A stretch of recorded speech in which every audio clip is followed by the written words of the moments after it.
Hello and welcome to a new episode of the Game Informer Show. I am your host, Ben Hansen, and I'm joined as always by my permanent co-host, Tim Turry. Hi, Ben. Hello, everybody. You're never getting out of here, Tim. No, I don't want to go. Perfect. You can't keep me from going. We're also joined by one Ben Reeves. I just went. And one Brian Shea. Hello? Okay, so there's not a lot going on in the world of gaming this week. I mean, obviously, Witcher 3 came out. We covered that extensively last time around. Destiny House of Wolves came out, but we covered that a lot on the site. It's kind of the big expansion. We have like a 3-hour live stream archive that's up there if you want to check that out. With me and Mr. Shea here. Yep. Yeah, how'd that go? Pretty well. It was fun. Yeah. I mean, Miller is obviously the pro at that game, and like, Sure. Oh, yeah. It was insane to sit down with him and just ask him a question, and then he would go for 5 minutes on like details of this gun. God, that doesn't sound like Miller. Yeah, not at all. We want to keep the running time under 4 hours on this podcast. That's Yeah. why Miller hasn't That's been why on he's yet, not here. But, yeah. But because we kind of have a little gap between big releases or things we've already covered, this is going to be a special episode dedicated entirely to a little console called the Nintendo 64. Oh, Nice. Never heard of it. What is the occasion? Is there any reason for us to be talking about the Nintendo 64 that you can think of? You know what it was? Is because for the second segment, I wanted to interview the comedy video team Mega64. Okay. And then also I wanted to interview Wario64 from gaming forums and news sites and stuff. That one fell through, but we did get a Mega64 one interview for this episode that's going to be coming up at the tail end. And Grant Kirkhope. And Grant Kirkhope, who's the composer for Perfect Dark, Banjo-Kazooie, Goldeneye. Famed rare composer, now coming back to like his heyday for ukulele kind of. Right. Oh, nice. And so he's the middle segment, and he has a lot of great stories about what it was like to work at Rare. So even if you're not a big music nut, I think it'd be an interesting take just on what was it actually like to be at Rare during the glory days of the N64. That sounds awesome. For this first segment, what are we going to be doing? What we're going to be doing here. But anyways, it was because of those connections where I wanted to interview all those people. It's like, Right. let's just make it an N64 themed episode. And I was so on board, and I think a lot of us were so on board that we didn't even question why. So hopefully hopefully this is fun. Yeah, certainly some people on Twitter were like, why the hell would you show that much love to the N64? But Why now? Yeah. think of it as like a starting point. Maybe in the future we can do other consoles. I think that'd be Yeah. really fun. But basically, we're going to talk a little bit about our memories of the system, and then we're going to go around the horn and each run down our top 5 favorite games for the N64. Personal favorite games. Right. So you can't get mad at us when we don't choose classics. Oh, I you think can. is- Just make sure it's directed at us. Okay, Yeah. perfect. So, Tim, let's start with you. What's your earliest memory of the N64? Man, that would have been like the ramp up to, well, it would have been 1996 because It was released September 96. and that Over here. that Christmas, like that holiday season ramping up to it, my cousin had a PlayStation, and he was so just gung ho on PlayStation. My cousin Ryan is a huge influencer early on in my life, and he was showing me like Resident Evil and Twisted Metal and early, demo packs with like Destruction Derby and stuff and Battle Arena Toshinden. And I was like, this is amazing. I just have a Genesis and a Game Boy. Like this is it. And I was just like, well, it looks like I'm probably getting a PlayStation this Christmas. All right, cool. And then I remember specifically at that time in my life, I was so on board with James Bond. He was a role model, like model. He was a role. I mean, listen. I don't know where this is going. Think about it. So basically, he was up there with like Indiana Jones, Han Solo. Sure. Every other. And that's person. why you always had your breast milk stirred at this point? Captain Kirk. Yes, correct. I every Harrison would have been Ford 11. But anyway, so I went to a Best Buy, and there was a kiosk that had Goldeneye, and it was the, I think, statue level where they're in Russia, and you're looking to meet up with Valentine, and I remember playing it. I And feel like that was one of the worst levels in that game. it too. wasn't great, but contextually, I remember shooting a dude in the leg, and he hobbled around and was holding his leg, and the James Bond music was playing, and I was holding an AK-47, and I hadn't played any really new PC first-person shooters. I played Doom and Dark Forces and stuff, and it was blowing my mind. And Goldeneye, that 5 minutes with it single-handedly sold me on it. I thought I saw a guard load his gun. He didn't. And but- whisper, yeah. And I was just like, I was so on board, and I was downloading walkthroughs off GameFAQs and reading walkthroughs before it even came out. that is a deep level of nerdery. I snuck into my parents' bedroom and peeled back just a little bit of the wrapping paper and saw that I was getting the system for Christmas. I'd never done that before. And you woke up your parents then by screaming like a maniac. I did, absolutely. And then you felt ashamed, and like your Catholic guilt kicked in. That's You're right. like, yeah. And then I mowed lawns and bought a PS2 PS1 anyway, and had both. But We don't acknowledge the PlayStation 1 in this episode. That's right, for a future yeah. episode. What's the anyway, PlayStation that's my history. That's good. Reeves, what about you, man? My history with Yeah. the system. Interesting question. I would say I was actually sort of a late adopter Yeah. to the N64, and I think I talked previously about my that I was a Sega guy initially, and so I had the Right. Saturn, and then I jumped onto the PlayStation when I was like, well, time to kick this system to the curb. So I jumped on board the N64. I don't know, 2 or 3 years after it came out.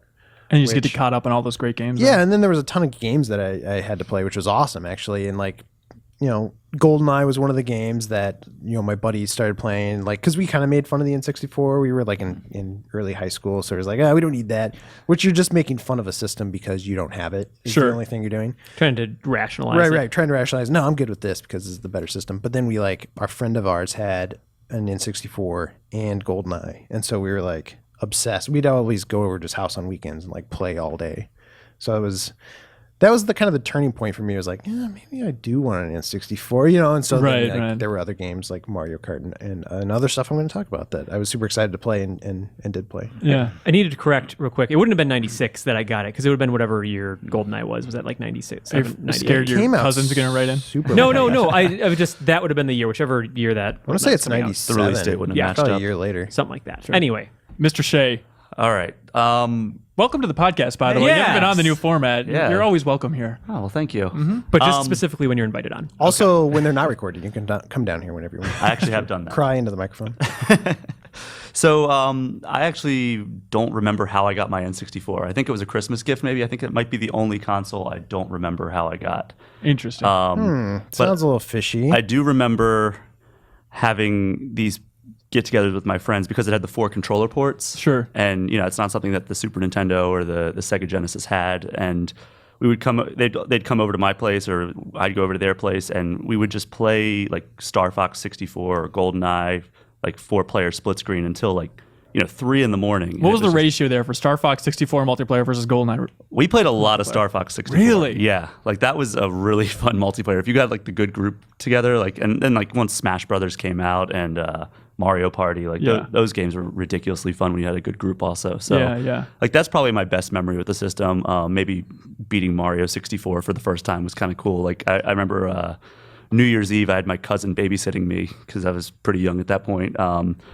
And I had just gotten the N64, I'm assuming for Christmas, and we just played Mario 64 all night. I think we took a 5-minute break to watch, the ball drop on Dick Clark's Rockin' Eve or New Year's Rockin' Eve. No, that was whatever the it year is. that the ball crushed Dick Clark. Rest in peace, Dick. So we played through dick. Mario 64, beat it, and that was kind of cool. That was my first big memory with N64, and then the friends kind of came later Yeah. when I made friends. When you make Yeah. friends. It's interesting to think how influential that 4 controller port thing was for the 64. Oh my gosh. Because it's just fuel for a great word of mouth amongst your friends. And it was the first real large console that had the 4 ports ready to Yep. go out of the box, no special multi-tap thing that you had to buy or anything. Oh, yeah, I forgot and that about was those. just, imagine if it only had 2. You could have a decent time, but becoming the party system back in the 90s. You never got to play Oh, anything multiple. I had a Saturn, as I mentioned, and Bomberman Right. on the Saturn, you could play 10-player, which was crazy to me. Sure. And I always wanted to get it, but I had to buy 2 multi-taps Yeah. and a bunch of controllers, so I never ended up forget playing that. it. And it was so simple. I could have been doing lands, Doom lands and stuff at that time, but I didn't know how the hell to do that. I was too young, and then Right.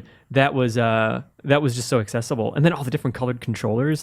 Who didn't want to get more controllers just because it's I can get a green and a blue one? Or Right. the gold controller that came with, I think it was Zelda. Yeah. Yeah. Or atomic purple. Yeah, right. There was always that one controller that you had that sucked, and there was the argument over who had to play with that right. The controller. third party Or- one. yeah, the third the party. Mega Pad, which I still have, and it's just the biggest turd. It doesn't have the 2 handles on the sides. It's this awkward holding thing that you Yeah. have to go for. It's Or terrible. it was the one that had the stick broken from Mario Party. Oh, yeah. well, eventually they all had their They all, stick they're all broken. little old man. With the weird chalk inside of it. Yeah, a little bit loosey goosey. But I didn't own an N64 until high school, which was quite a bit later. I had a weird run with it where came out when I was 9, and it must have just been from commercials and stuff. It blew my mind. And I remember my birthday party then, we went to a family video, which is a rental place, which I later ended up managing, which is weird. But I would just rent the N64 with Mario and Pilot Wings and just play it for like 2 days straight and then go back and check it out again.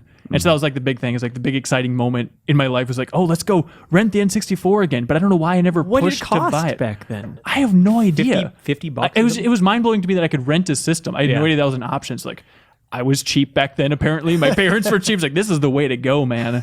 And so like it was like, oh, all my friends come over. I got the N64 again. And then I remember being at a lock-in in school. Did you guys do this? Oh yeah. We did Yeah. one. Okay, it went terribly. When the Tim? kids made fun of you and locked you in a locker. That's exactly it. Yeah, locker in. Yeah, it's a great time. Locker in. But we had one of those, and it was around that same time then. Well, I guess it would have been a year later. And that's where I saw Goldeneye for the first time. And thinking back on it, like I didn't play first-person shooters on PC. That might have been like the first-person shooter I had ever seen. Oh, really? Yeah. Seen even. You hadn't seen Doom? No. Wow. Maybe, this is dark, but maybe like in a newsreel about Columbine, but that would have been after that, I guess. Probably like my first exposure to Doom, which is a weird connection that I have mentally. That's weird. Yeah, but anyways, so seeing that for the first time, there was just like in this little music room off to the side, and this guy, this like older chaperone guy, is like, oh, I'm just going to be playing Goldeneye here all night. It's like, well, I saw you shoot a hat off a dude. I am committed. And then we just played You weren't Goldeneye. a fan of hats. No, I hated them. So we just played Goldeneye multiplayer all night, and I was just completely sold. And then in high school, I got one for cheap and played the hell out of it. And I still own that one. We play it like through the summer months at like my Wait. summer place. You didn't buy one until high school? Yeah, You were a fan of it at age 9 right, and just obsessed with weird. it, but didn't get one until high school. right. Like my friends, You mowed some rented 'em. lawns, man. two of my close friends had one. Okay. And so I played over there quite a bit. Okay. So I'm coming at a slightly different angle. Did you for have my picks? Did you have like your vagrant adopted like save files on their systems? You're like, hey man, this is my Mario 64 playthrough. Oh yeah, for sure. Like, don't touch that. You know that high score in Pokemon Snap, that's my Mew. Don't you forget it. That type of stuff. It's a real war.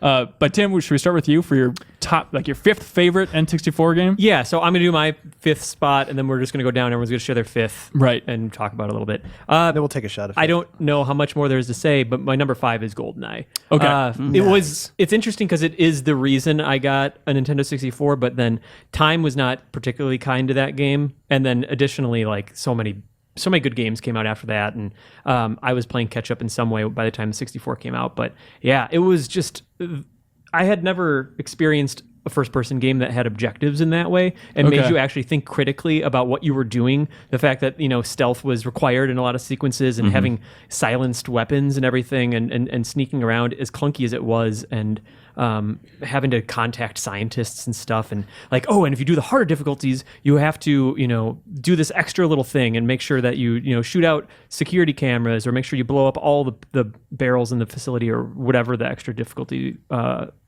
objectives would have. It's interesting that you're coming at it from a big Bond angle, because maybe I was just an idiot kid. This might be a recurring theme throughout this overall podcast. But like, Or your I life. hadn't really watched a Bond movie before playing that game. Okay. Like, I wasn't a Bond fan going in. Were you all you guys, or were you kind of introduced to Bond through GoldenEye? I was kind of introduced through GoldenEye. Okay. Like, I was a fan ahead of time. Actually, me and my friends would have like Bond marathon nights where we would get together and watch like 4 or 5 Bond movies in a row. Right. You called it the Bond age. The Bond age, yeah. Male and bonding. actually, we would play Goldeneye between like Bond movies sometimes. That's so it was just perfect. like Yeah, I think we I would- wrote about this on the site too. And one day, actually, I think it was our second Bond marathon. We had like the cops called on us because we were being too rowdy while playing Goldeneye. Yeah. And the neighbors called in on us because they thought like there was domestic violence happening. Should have been called for that frame rate when the explosions go on. Hey-oh. But yeah, it was a good time. It's interesting that Goldeneye is like a through line for us. Like a lot of us came Right, to yeah. the N64 because of Goldeneye. It was so incredibly influential, and it's really interesting. Stick around in the Grant Kirkhope interview. He talks a little bit about the development of GoldenEye. Yeah. And I've heard this story before, but it was fun to hear it from him firsthand about how late in development they added multiplayer to that game. It was just tacked on at the very end. And the way he frames it later on in this episode is that Nintendo didn't want them to do it. They didn't want them didn't to want put it in. multiplayer? No. What? No. They just said it wasn't necessary. oh, And then it turns out, can It you wasn't imagine necessary. imagine that game without multiplayer? Like, would anybody remember it? Would they talk about it? They would, Just but that it would statue level. It'd be a fifth of what what is now. Yeah. What's your 5? My 5. So I kind of went a slightly oddball route. Is maybe not a game that is going to be on anybody else's list, but it'd be awesome if it was. So in terms of like sheer number of hours I spent on a game, Sure. I think it probably has to be Pokemon Puzzle League.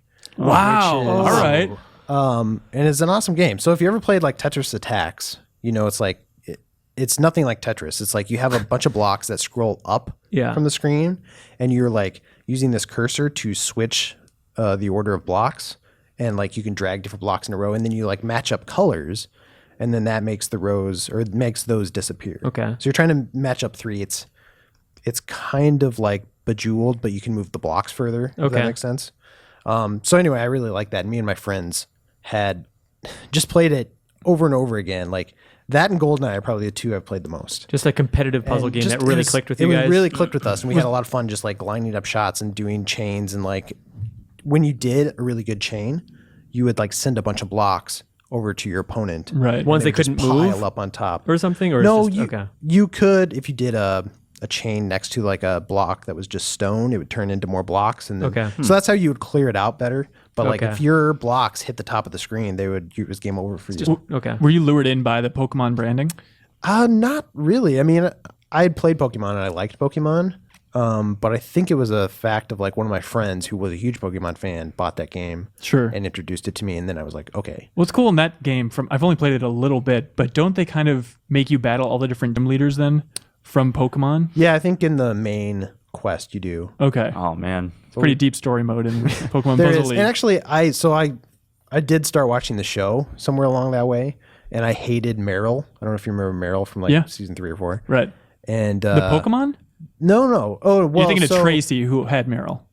No, there was another character named Meryl who What? replaced Brock. Okay. No, that's Tracy. He owned you the Meryl, sure? 100%. Okay, maybe you're right. Maybe it was Tracy. Whatever. I hated that character. Right. So much so I've forgotten their name. But they were a selectable character, and my friend always would troll me by picking them Nice. because they had the most annoying like laugh. Okay. Dumb. I'm sorry you're tortured by that. I really am. Shay, what about you? Number 5. I've bounced back and forth for my 5th pick. Okay, you only get one. It's between Mario Kart 64, which was my original No, pick. wait, you gotta pick one. You gotta We pick will one. kick you right the hell out of here, man. The 5th choice for me, Super Smash Brothers. Okay, Oh, that's a good one. Great choice. And it hasn't aged necessarily well. Like when you look at the more recent entries, Sure. particularly the Wii U version, which I absolutely love. Well, even like Melee holds up incredibly well Right. today. Oh, yeah. But going back to the N64 one, it just, I don't know, how's it feel to you these days? It's stiff. I don't know. It just doesn't have. I mean, obviously, the graphics have aged pretty poorly, as Right. most N64 games have.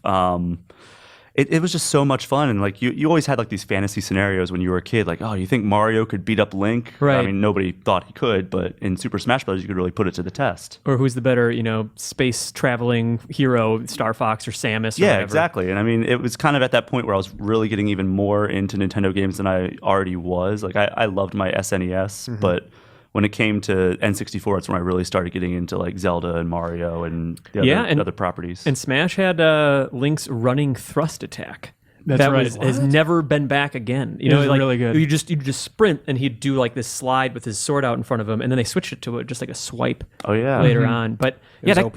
that game was like, I remember when I first heard about it. I think it was at the video store, and I saw the box. I'm like, this art's kind of weird. Like, why are they all on here? I'm like, this is Right. probably some dumb party puzzle game or something like that. And then I switched over. I'm like, oh no, this is just a fighting game. Oh, it's 4 players. Oh, it has all the Nintendo characters. Okay, I'll take this. And then you're just like, what? Okay, I had I'm no in. idea it was coming. I think for me, the first introduction to that game was the amazing commercial with the turtle song, So Oh, Happy yeah. Together. And it's just all of them in the costumes, Oh, like throwing each yeah. other around the field. Like, definitely look it up if you were The too weird young to mascot see it. characters, yeah. Yeah, but like seeing that, it's like, well, this is funny. And I don't really have much of a connection with these characters, but I was really getting to Pokemon at the time. Same. So it was like Pikachu, playable Pikachu. And then playing the game, like I played it at my cousin's house. And it's like Jigglypuff is one of the characters. Of all the characters. It's like, okay, how many are there? 8 playable characters? 10? Maybe in the first Smash Brothers? 8, But and then I think there were 4 unlockables. The fact that Okay. Jigglypuff, if you went back to when Pokemon was gaining popularity and you were said, hey, they're going to make a Nintendo fighting game, Right. Pikachu, of course, is slam dunk since the beginning. Right. What other character has been in every single one? You would have never said Jigglypuff. and like Not in Jigglypuff was 100 relatively years. popular in the show around that time. Like That's why. it was a big recurring character at the show where it always like draw markers on them when they fell asleep. Draw with a marker anyway. And so yeah, I guess that was the idea. But Sakurai, the creator of Smash, has had so many weird oddball choices and decisions throughout the course of that series.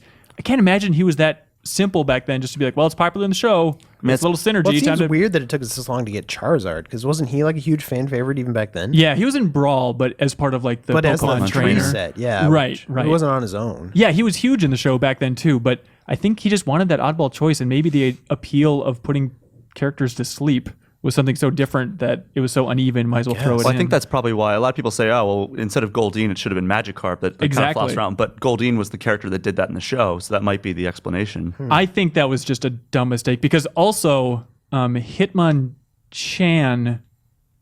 Hitmonlee comes out of a Pokeball in that game and says Primeape, ape, ape, ape, ape, ape, and like flies across the screen. Like they Forgot about that. They botched one Pokemon, so I could see him totally botching That's that true. Magikarp That's true. Goldine thing. And then they never fixed it. It's still Goldine in Smash Brothers for the Wii U and 3DS, like when it clearly should have been Magikarp. Well, Yeah. they never had Meowth either. Like that would have been a good choice too. I think. Yeah, another popular one. I mean, it was a trophy, or not a trophy, It's but one it of the came out Pokeballs. in like, yeah, and then also I think the first game had that level though, set in like the Pokemon Towers. I love forget that. which city it was in particular, but like there was always that revolving door, and Meowth popped out there too. I'm pretty sure. Well, who was your go-to choice in Smash Brothers, Brian?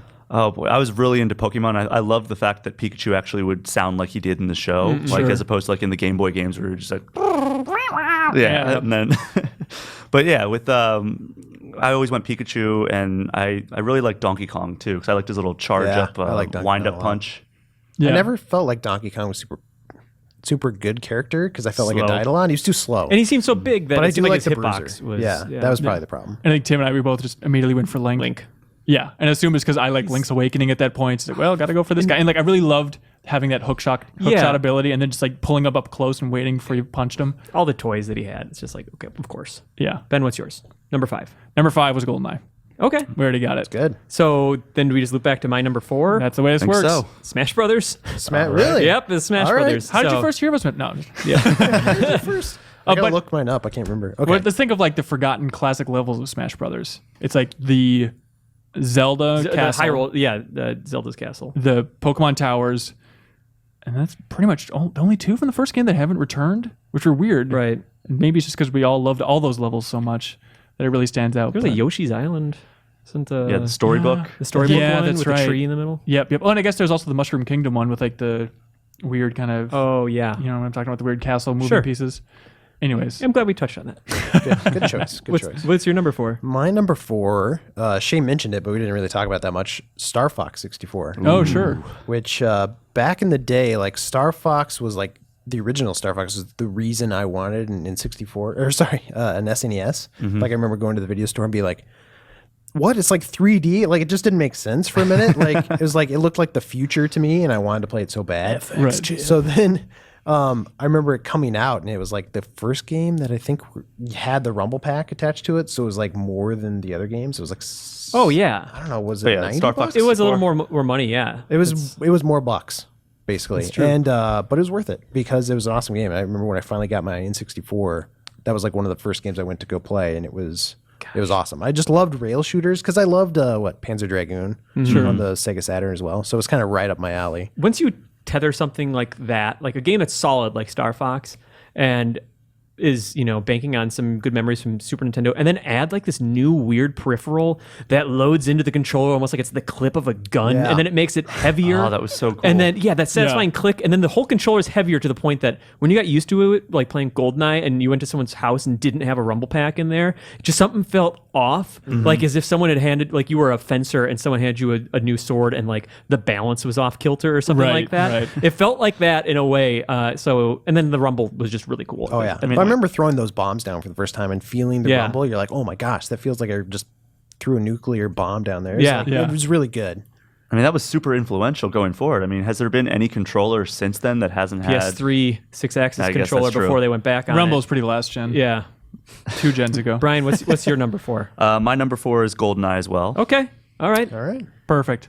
My number 4 is Pokemon Snap. Oh, Hey, that's a great choice. All is right. it? Welcome back. Did you not like that game, Reeves?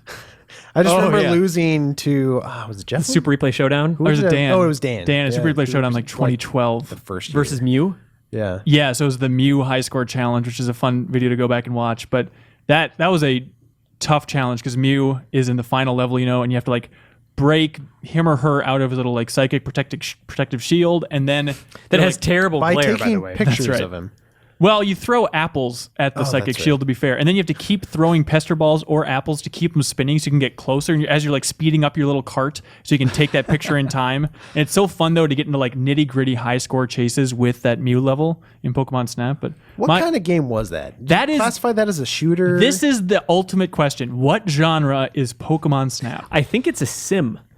I think that it's a sim. It's a photography fair. sim. Like a paparazzi As sim? weird as it is to define it that way, I Yeah. think that if you shook it all down, that you're looking at a sim because you don't have to make a projectile connect with that thing. Sure. You are shooting pictures. And I think that if the term wasn't to shoot, point, and shoot a picture, then we wouldn't be talking about it as a shooter. But Sure.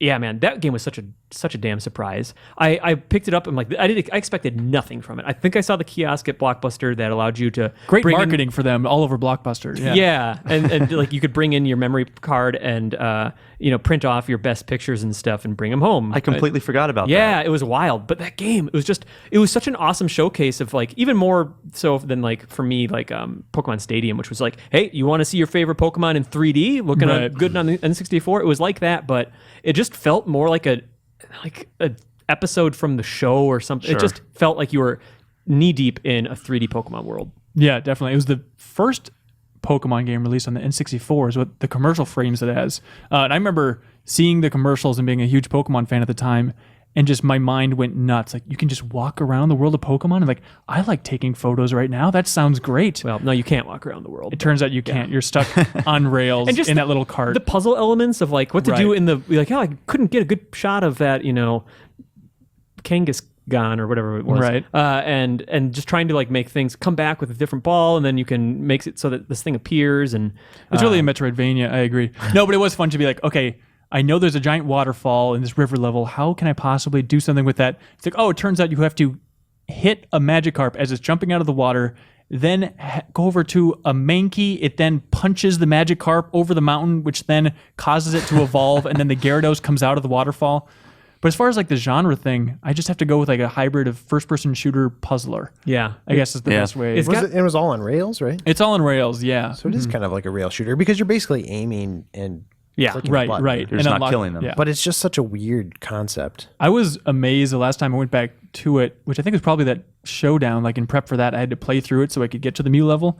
I was amazed by how quickly you progress through that. I remember it being a real challenge when I was younger, but now it's like in an hour and a half you can Well, get to the end. If you know where to look, you know Right. what Oak is looking for. Just trying to break down that AI and like how it was judging you. It was you didn't know. I didn't know the first thing about photography. I knew, hey, get it in the center, but I had to learn what the computer wanted. You weren't taught in school that if you have more than one Pokemon in the shot, it doubles the score. No, I didn't take that class. Oh my gosh, I really missed out. But that was the ultimate fun, is just figuring out the little tiny secrets. And also it was fun because they didn't have all the Pokemon in there. And so you'd have like, in your in the Pokedex or whatever, you have like 50 Pokemon. It's like, I really hope that this one Pokemon is in there somehow. I know Lapras should be in here. How can I find it? And it's like, oh, if you look out on the beach way off in the distance, you can see a Lapras. You can get one more.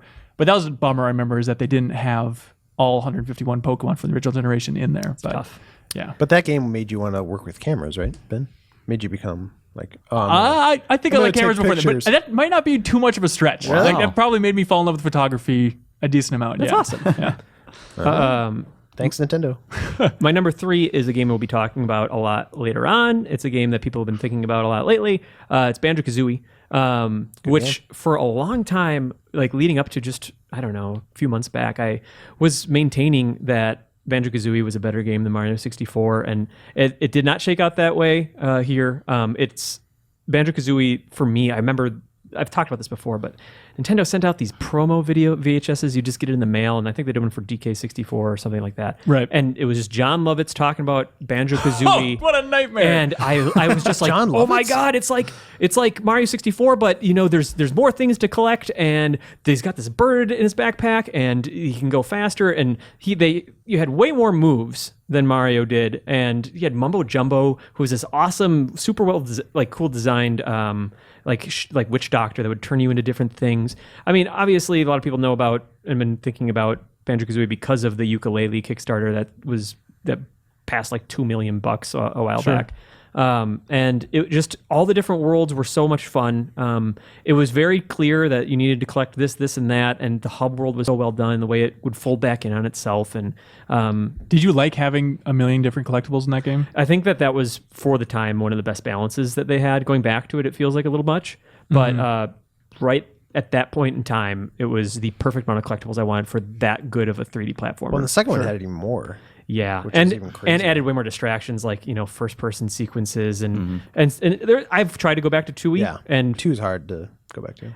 it's hard to go to in general. I think right now I just can't get into it in a way. I wish I could, but there's too many distractions that aren't focusing on pure 3D platforming. So does it kind of feel like, maybe this is a weird comparison, maybe like Spyro 1 to like 3? Yeah. Or something just a little more, Yes. or like Crash 1 to 3, where No, it's all that's kind of great. novelty. Yeah, like the stuff with Hunter and Spyro games later on, where it's just like, this isn't.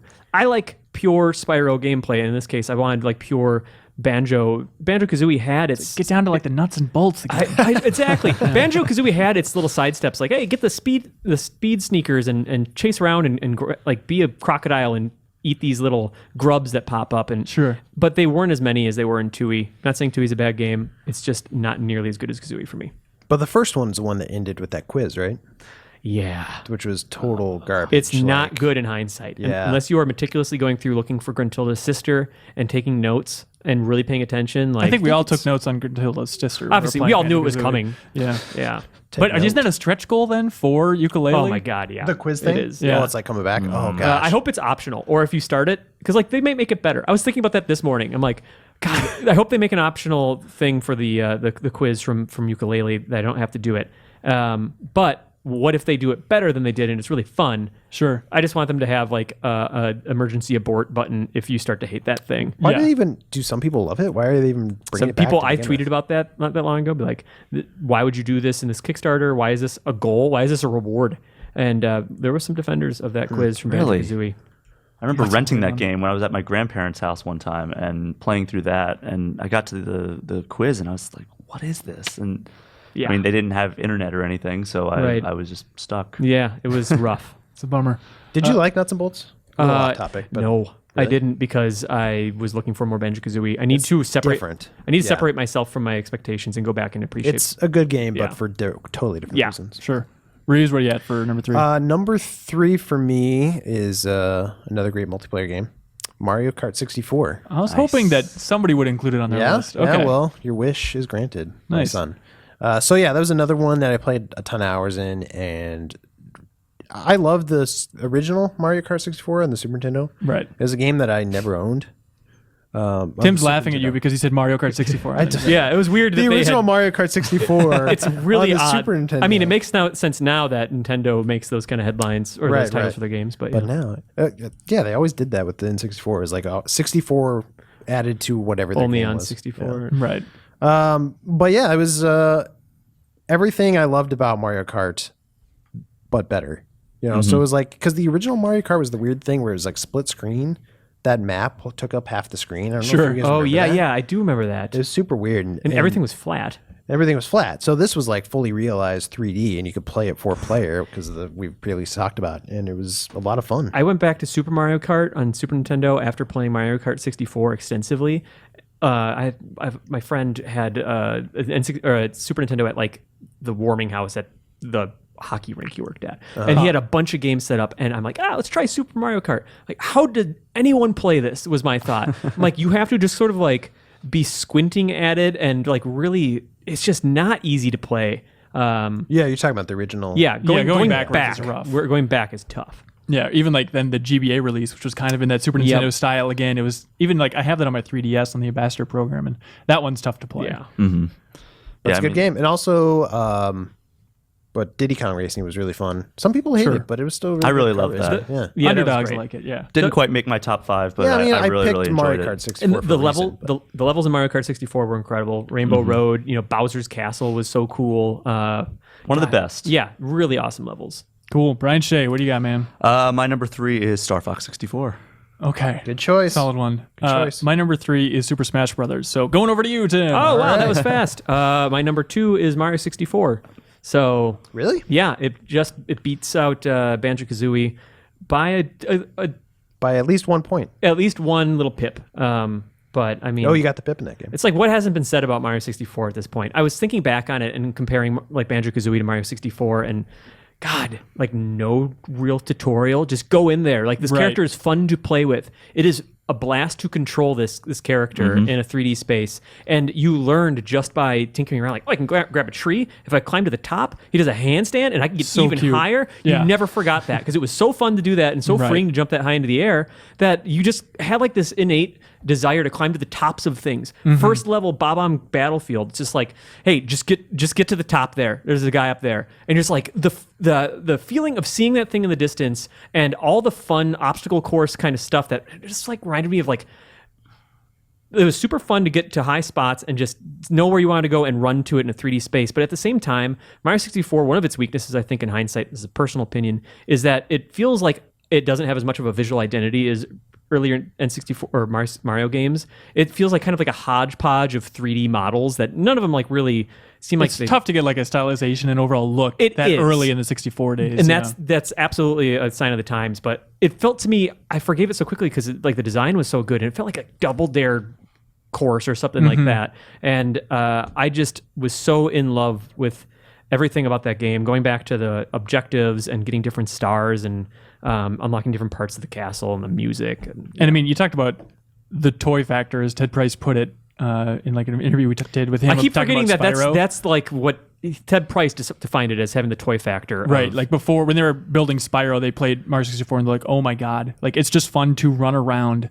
And if we can do that with Spyro, we'll be golden. But building off that toy factor, even the title screen is fun. How many Right. times can you say that? Like stretching out Mario's face, that's such an awesome way to show off Yep. the It's polygonal tech. Mario. I'd always pull his mustache to cover his eyes, so he looked like a weird demonic sunglasses Mario. Right, It's right. important. And then you fantasize more about guns because you're a weird little kid. If you like the grew Robopack up, thing? if you grew up playing 64 or like 3D games, like it's hard to understand like how important that game was too, because like nobody knew how to make a 3D game work back then. Like if you play stuff like Tomb Raider or what was the other, like Jumpin' Jack Flash, you remember that Sure. old PlayStation? Yeah. It was just like 3D games back then were terrible, and then like the Mario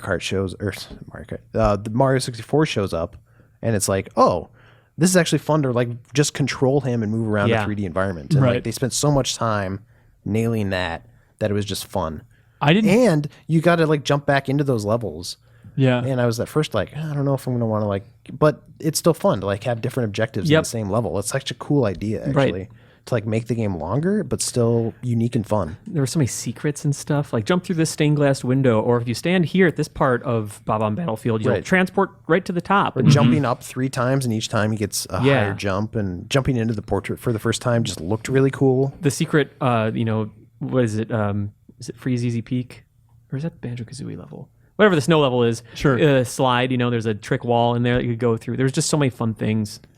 Yeah, I mean, It's a fun game. That was, I think, my first memory of the internet. Actually, is going to AOL keyword N64 and looking up like secrets for Mario. Oh, really? And then half of them turned out to be completely false. Like, hey, here's a code on how to get Luigi as a playable character, and then you do it, and you'd be like, well, I must have done something wrong, because Right. they wouldn't lie on the internet. Nope. What a weird detail in the game to have Yoshi just hanging out on the top of that castle. That is true. I can only guess that he was like an early, like, hey, let's just make some character models in 3D, see how this looks. It's tough to animate them. Let's just stick them up there. Yeah. Just have people go around to it. And those Bowser boss fights. Yeah. Like, they're still, like, they really figured out how to handle that. And, like, the visual of Mario, who had always been an underdog, and if you take it, compare Mario to the first time he fought like King Koopa and had to just like evade him, total passivity until he gets an axe, and that's how he can take him down. Sure. To the point that Mario is grabbing Bowser by his adorable little tail, and Bowser's just laid out, and he seems Right. so surprised and just winding up in a circle and having to shoot for those bombs, which was so hard. Yeah. it was man. so difficult, especially if you were far away. But just the visual of Mario literally having Bowser by the tail was, and you were controlling it, was so fun. It's good. And how cool is it hearing his voice? Like, Oh, yeah. for the It's first me, time- Bowser. Oh, Mario. Oh, you mean Mario? Yeah. Yeah. Anyway, that's my number 2. So I pulled up Game Informer's original review of Super Mario 64 because it seems so monumental for us now. I was really curious how they approached it back then. And Andrew Reiner gave it a 9.5. He gave the sound a 9.25. The soundtrack's not very good. But Andrew Reiner opens his review for Mario 64 saying, yes, the gods are crazy. And Shigeru Miyamoto is completely insane. Oh, What? I don't know. Super Mario 64 could possibly be the best game I've ever played. All the key Mario elements, including the soundtrack from the 8 and 16-bit titles, have been included. Just like there's I classics. think Okay. remakes of and those altered songs. to fit within the new 3D Mario environment. The entire concept of collecting stars to move on, going back to previous levels in search of hidden secrets, and adding new power-ups to your already plump arsenal is only half the fun. The graphics will blow you away, and the play control and character moves must be seen to believe. All hail Super Mario 64. Well, Hey. strong words. Wow. From the raging gamer Andrew Reiner himself. Why'd you look up that one specifically? Just because I was going back through some old issues and trying to see like the big standout titles and Okay. how they were reviewed. Cool. Should we keep it rolling? Yeah. So my number 2, I feel like I might have done this wrong because my number 2 isn't a game you normally associate with the N64, but it's Perfect. still a really good game. God of War 3. Resident Yeah. Evil 2. It's not a game you can play on the N64. It's a game you play with. No. I think I know what it is. Do you? I don't know. Looking over my shoulder? You're No, all trying to guess, I've aren't not you? seen it. Okay, so it's a game you'll love, Tim. Resident Evil 2. Aha. Okay. And it's the reason I picked it is because I actually played it on the N64 first, Okay. which is an odd choice. Personal but choice. I got my N64 and I was like super excited to go back and play like everything on it. And like I was like, oh, I should check out this Resident Evil game because it was like kind of brand new on the N64 at the time. You had already played one on PlayStation? No, I went back and played one Oh, after so this was that. your first Resident Yeah, Evil. this was my first Resident Evil game. Oh, wow. So this is very influential on me. And like, so, and the other thing was confusing. I actually went back to play it on the PlayStation.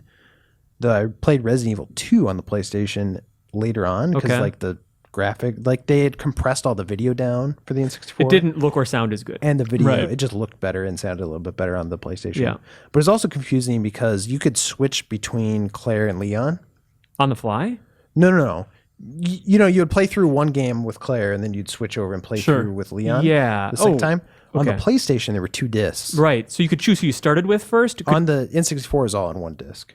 Or on or one on cartridge. one cart. So basically, what I'm trying to clear up is: could you choose Claire or Leon from the beginning? Yeah, you could do that. and then you could also do their B scenario on the N64. Okay, Yeah, you could do all that. But I was confused because when I went back and played it on the PlayStation, I was like, how do I select Leon? You know, because I forgot there were sure. 2 discs. Oh yeah. And Oh, so, interesting. Yeah.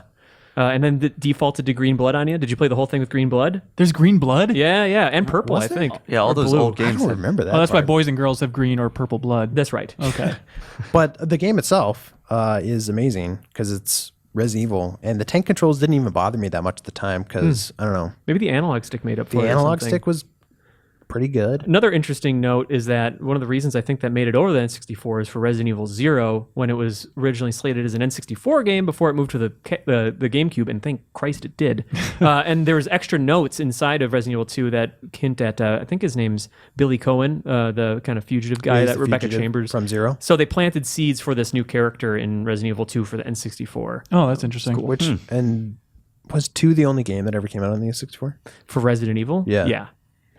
Brian Shea, Mario 64. as your number my 2. number There it two. is. All right, my number 2 is going with Perfect Dark. Whoa. Ah, Which might okay. be shocking because I played through it just a couple months ago through the campaign co-op On And- 360? on the 360, Okay. 360 port, and did not have the best time with it. Like that, going back to the campaign is rough, and the objectives are unclear, and the AI will absolutely drive you insane in that Chicago level. I beat Goldeneye's campaign on every difficulty like multiple times. Perfect Dark once Yeah, and once. barely. Sure, but I think the multiplayer in Perfect Dark obviously blows Goldeneye out of the water, and even you could, if you really were, passionate about Goldeneye, you could still play the Goldeneye levels with the Goldeneye guns in Perfect Dark. That was Theoretically, great. it has the entire package. Like anybody that argues Goldeneye multiplayer over Perfect Dark is insane. I think Right? I think just from technically, innovation, I think is the only reason. I think would- it has, yeah. time and place was Everything important for plus. Goldeneye. Sure. Multiplayer. It had the expansion pack that Right. upped the processing power for the N64. Basically, if you didn't have the expansion pack, it played like a weird demo of Perfect Dark. I think that Perfect Dark in some areas in its multiplayer, when you're really pushing it and getting all the bots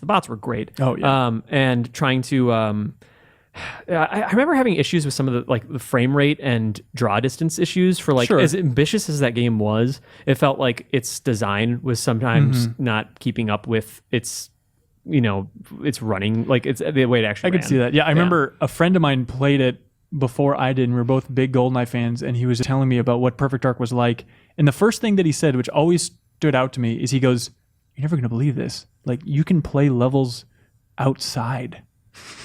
I was like, what? There's a multiplayer map that is like outdoors? Like, for some reason, that was the most mind-blowing thing to me, and I really wanted to see it. That's not that far flung, because I was obsessed with the bunker level in Goldeneye. Okay. Because you could transition outside onto the helipad. Sure. So much so that my friends and I would play Goldeneye and create like weird like kind of role-playing situations. Like, I'm the guard, and you got to get past me and sneak through, and we would just have posts and stuff. And like, that's fun. or like you'd have to get through the main lobby of the bunker, and two people would be posted up on the sides with grenade launchers, so it was like you're walking through mortar fire and had to get to the exit. Okay. And Shatter it mortar was fire? just because you could escape. It was like fun to go outside, and I Yeah. think Perfect Dark had some awesome levels with that. So instead beats of going outside. outside, That's right. We stayed inside and played Perfect Dark. But this might be a weird claim, but every once in a while, people always talk about the funniest games ever made, and people are like, I don't know, Monkey Island, Conquerors. I guess. Yeah, stuff like that. But if you just take it a level like the game that has made me laugh more than any other game out there, it's Perfect Dark's multiplayer. really? It But cracks that's me like up. not because the game's funny. It's Far 'cause you Eye and has your some No, friends, no, right? yeah. It's just the emergent comedic moments that come out of Yeah. that. But like playing in Ravine, which is my favorite multiplayer level, with the Slayer in the fly-by-wire rocket mode and just flying around and blowing up alien heads and like slowly getting closer and closer to them, just like in the mix and match bodies you can create in that original N64 version. It is so funny to me. I will never stop laughing. Yeah, It just crazy explosions everywhere and like just getting dicked over by a laptop gun that's hidden around the corner. It's the best. Someday you're gonna die laughing. It was really fun. Just like the Joker in the original. while playing. And it was Dark. so cool just that, like, it was the first time I got a sense of like, oh, they're doing like another Goldeneye, but they probably don't have the license. Right, It was the first right. time of me just trying to realize like, oh, is this sort of a spiritual successor? And I didn't know what the word spiritual successor was. Yeah. But I was figuring it Like, out. why didn't they just make another Goldeneye? Exactly. And there were so many fun guns in that game. Like I think still my favorite all the gun in a secondary first person. fire. Oh, exactly. Yeah. But like having two Phoenixes, like the alien weapons with like the gel reloading and explosive shells on those just going around blasting away like little explosive pistols. So satisfying. So much fun. Also, how weird is it? I know Goldeneye was the first game we talked about here, but like the fact that you could mix and match like your dual wielding weapons if you were careful about it, like and like that was so ahead of its forgot that time. game even had Most dual games wielding. don't Yeah, even let you that's do that cool. now. Oh, right, no, right. not I at still all. feel like with modern first person shooters, every time the weapons get a little bit experimental and wacky, like people really praise it. You know, like, oh, Black Ops 2, there's some funky weapons in there. And it's like, yeah, but there's still nowhere near the variety and amount of fun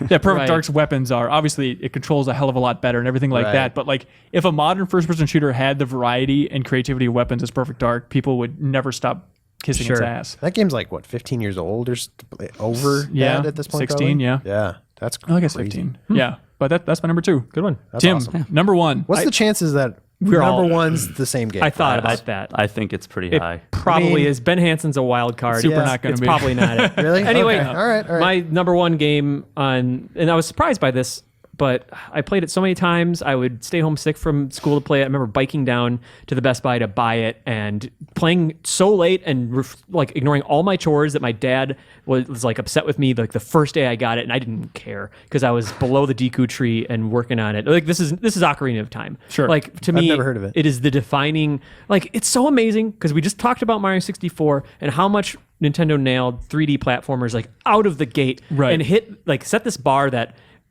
all 3D platformers are still judged against, but they also did it for adventure games and Yep. creating an open world. And these are still two of the best like Nintendo games of all time, specifically two of the best N64 games of all time. And I can't begin to explain how much my mind bent when I got all 3 gems, came out of, Jabu's belly or whatever his name was. Jaku? No, the big Oh, it's fish. Jabu Jabu. Jabu. And like, oh, I'm on my way to the end of the game. And then like, nope, you've scratched the surface. Right. Here you Yep. go, and you're older, and it's dark and weird now, and these Zombies things are wanna hug you everywhere. and Yeah, kill That you. was so cool, though. I just can't express how. And the side quest to get the giant's knife and all that, it was just crazy. Yeah. That game came out in 98, I believe, and I was so excited that year for Metal Gear Solid, actually. And like I remember reading like articles on it, I was like, Metal Gear Solid is going to be like the best game ever. And then Metal Gear came out, and I was like, this is got to be the best game ever. I love it. And then 1 month later, Zelda's out, and I'm like, well, this tops it now. Like, Yeah.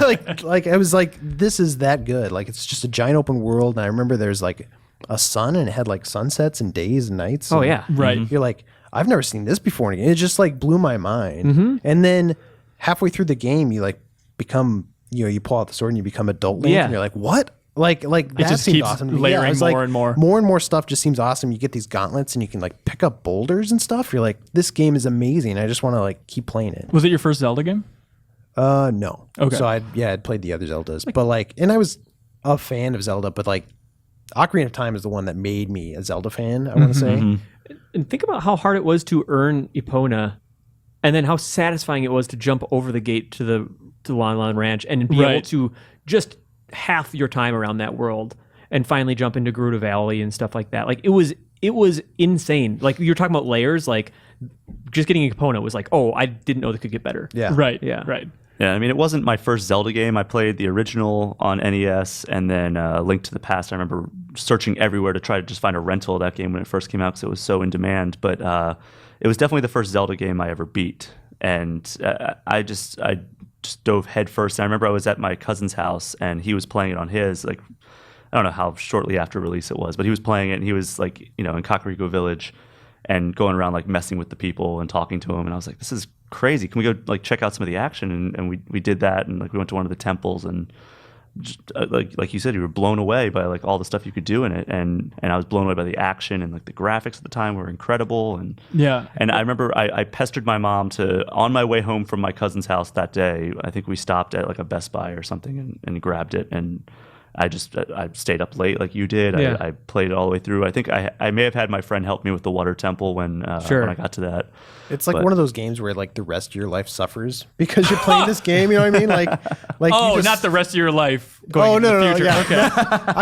I still have a hole in my heart. You really complained about on your wedding day how you felt nothing because of Ocarina of Time. It's like, man, if only true love felt like the first time that I took a Deku stick to a torch and lit a spiderweb on fire. If only I could marry a cartridge.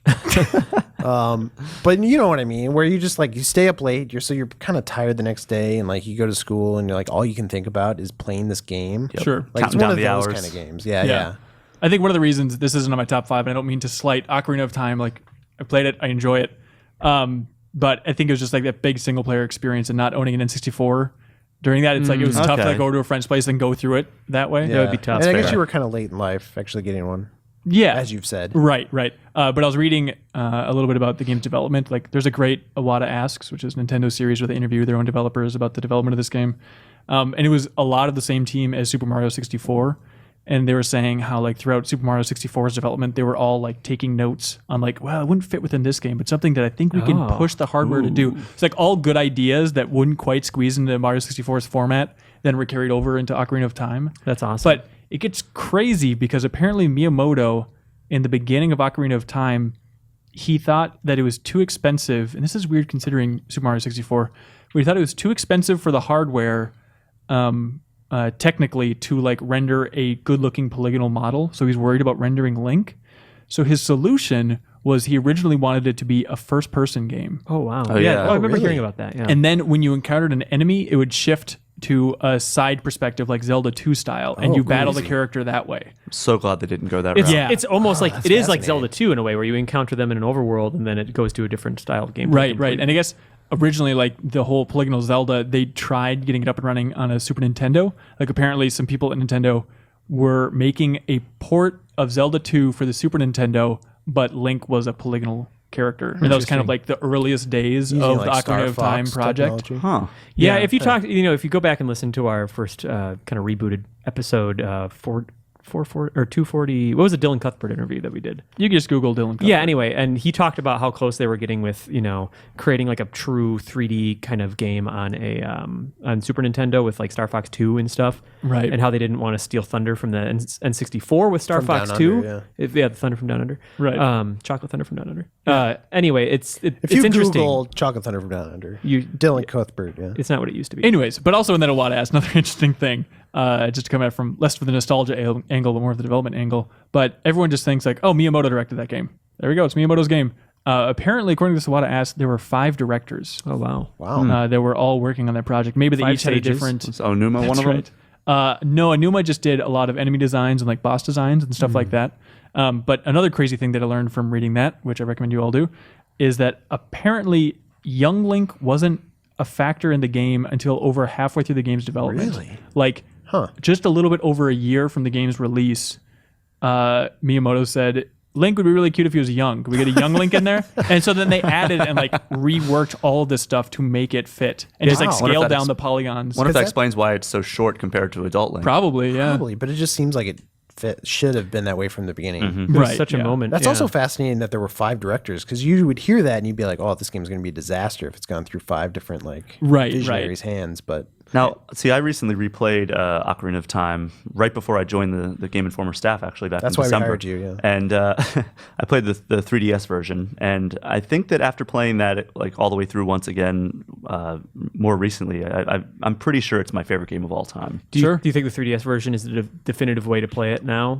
Yeah, I mean, it has the updated graphics. It has the water temple with a lot of fixes in there. Okay. I think that it's a better way. I wish they would release it on Wii U That'd with be great. updated graphics and all those fixes. But Yeah. you know, And since they rebuilt it from the ground up for the 3DS version, I hope that they had that kind of forward thinking in mind just to make it potentially upgradable and like upscalable to full HD for the Wii U. Like Resident Evil Revelations and stuff like yeah, that. Yeah. you'd certainly hope so. it would be How great if tough they can it did a be? Res Evil remake style version, My like where they God. update the graphics all the way. Oh, I that'd feel be like that was great. kind of their Yeah. Twilight Princess, right? Where they're trying to tip the cap as much as possible They're to all- Ocarina. Yeah. All the 3D Zeldas have in some way been sort of a remake of Sure. Ocarina. in a way. Anyway, so is that our 3 number ones? Yep. Definitely sounds like it. Yeah, it's definitely Okay. mine. So whatever Ben Hansen's about to say is wrong. Hold on. Is Great. 1080. No. I'm going to go with Paper Mario. Oh, The original Paper Mario is my favorite Nintendo 64 game, Interesting. which is a strange thing because I played it a little bit throughout the years, but it wasn't until like 2 years ago that I bought it on the Wii Virtual Console and played all the way through it for the first time. And me too. oh, really? Yeah. Oh, great. If it would have been factored in, it would have been my favorite game of that year, playing through it. That game is a blast. I also think it ages the best out of any N64 game. I think the look of it definitely helps out. Yeah, turn-based role playing with that graphical style. Not trying to push polygonal nonsense, just Yeah. going super simple. Like some of the backgrounds look pretty rough and it's like repeated textures and stuff like that, kind of going off into infinity in the distance. But I think just having that simple, charming, really funny RPG experience on the Is N64. it still funny? Like going back? It now? really is, yeah, for sure. I looked through my phone and I have like a bunch of notes that I wrote down when I was playing it 2 years ago, of like things that made me laugh. Did you play it for the first time 2 years ago? Well, I dabbled a little bit, like I said before, but that was the first time that I actually played all the way through it. Right. So Well, we all dabble in high school. that's right. You know how it goes. But like the moments that stood out to me that I wrote down, like there's this one scene where there's 2 Lakitus just like hanging out in a field, and then Mario is coming up, and they see him come over the distance, and it cuts from Mario then to the 2 Lakitus, and they see Mario, and you just get to see like this conversation between them as they're like trying to psych each other up. Like, Oh, yeah. this is it, man. This is the moment we've been waiting for. Like, that's the guy we've been talking about. We're gonna take him out. Let's do it. And it's like, I can't do it, man. That's the Mario. And then Oh, you that's funny. kill them both and just watch them die. Just to Yeah. have like a weird Just enemy's brutal. perspective. While Mario's face does not change expression whatsoever. right.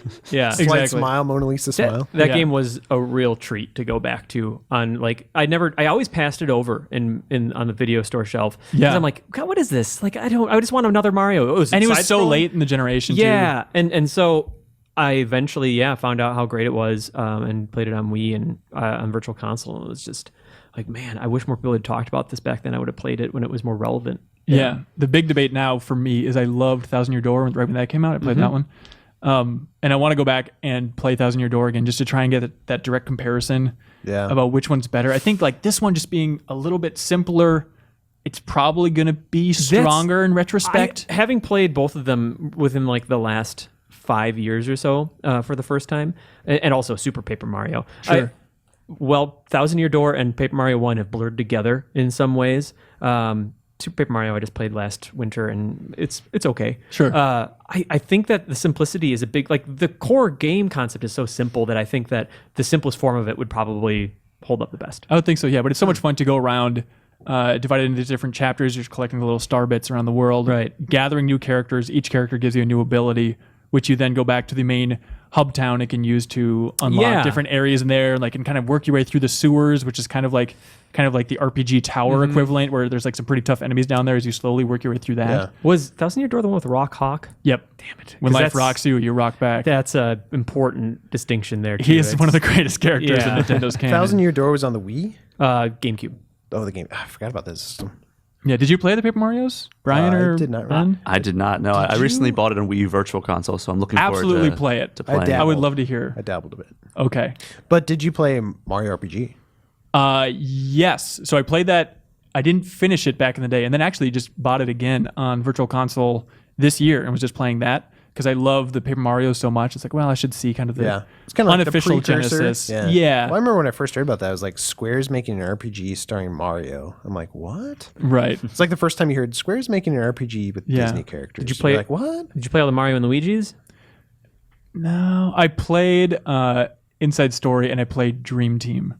First two, the art style really turns me off. Oh, I in the love it. Paper or the Mario and Luigi series. I think it and looks so good. And it's also kind of a big thing with Mario RPG is I don't think that the visuals have aged particularly well. No, they They haven't. have not. And so it's a little bit tough to go back to. But even I think the comedy in Paper Mario just crushes Mario RPG. I'm not bashing on Mario RPG. I think it's a really fun, interesting game. I but- think Mario and Luigi's up there in that conversation, though, as far as comedy goes, especially Superstar Saga, the first one. yeah, that's the strongest, you think? I think I think Bowser's Inside Story is because I am such a sucker for both, like, as Jeff Cork says, like little guy in a big world, and then playing Bowser while you're inside of him, and then just Bowser's. I'm such a sucker for Bowser. yeah, That definitely. game's super long too, isn't it? They're long, yeah. That's the thing is like there's so many of them and they're kind of long that it's, if you wanted to like catch up on that series. It'd be an investment. The first Paper Mario isn't that bad. You could probably beat it. I would say around 20 hours. Like it really wouldn't be too much. Speaking of 20 hours, how long is this podcast going? Oh, we're on hour 14. All right. So Okay. you're right. We should totally take a break. And coming up next, we have a bunch of N64 themed questions from the listeners. And we're going to dive into that before we get to some fun interviews later on. Awesome. Stick around.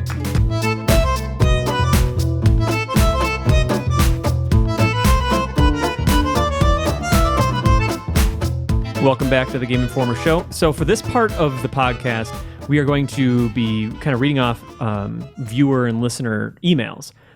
We asked for all N64 themed questions this time. We got a lot of really good responses. Basically, we're also doing reader questions every single week. So Sure. you just got to email podcast@gameinformer.com. Just your name. We like to know where you're writing from, and then we'll try to get to your question. And the question of the week, we'll get a little prize. We do that every week, so stay tuned for that. First question, I got a few of these, but this is Craig is the first guy that asked us about it. So Craig from Montgomery, Alabama writes, I'll kick things off with an easy question.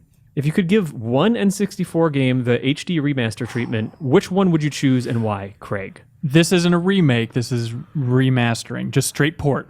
I think it's like what Banjo-Kazooie is. Okay. What? Banjo-Kazooie has the HD one? Yeah, on the 360. Banjo-Tooie and Banjo-Kazooie But got it- it. And So Perfect same Dark. game, just Same game. But it's not the Enhance the Resident Evil visuals. version. It's, okay. yeah, just an HD like remastered version, So, not a like, remake. Zelda kind of already has that because Right. Yeah. DS But that was kind of a remake. It's a tough question, but basically just an HD playable version of. Yeah, I'm going to say Mario 64. I'm also going to go Yeah, Mario I 64. think so. Maybe Mario Kart would be cool, but Yeah. I think Mario 64 takes it for me. It'd be tough to do. Having I like want to the, see Resident Evil 2. Hey, Okay. that counts. All right. I guess so. But having like the Mario 64 like clean polygons in HD would be kind of cool to see. Even it would be janky looking, but I think that'd be kind of appealing at the same time. Yeah. There's probably fans out there who've done that. Yeah, actually, Yeah. there's one recently in Yeah. Unity. Yeah. Yeah, that was a good question. All right. This is Jason Daphnis, former Game Informer intern. Hello, Jason. What's up, From Jason? Fremont, Indiana, writes, You owe me $5. Hi all. The N64 era seems to be the gaming generation where we're most willing to overlook, or maybe we were blind to, glaring flaws in certain games to see their better sides. Examples given: most rare games and their collectathonisms.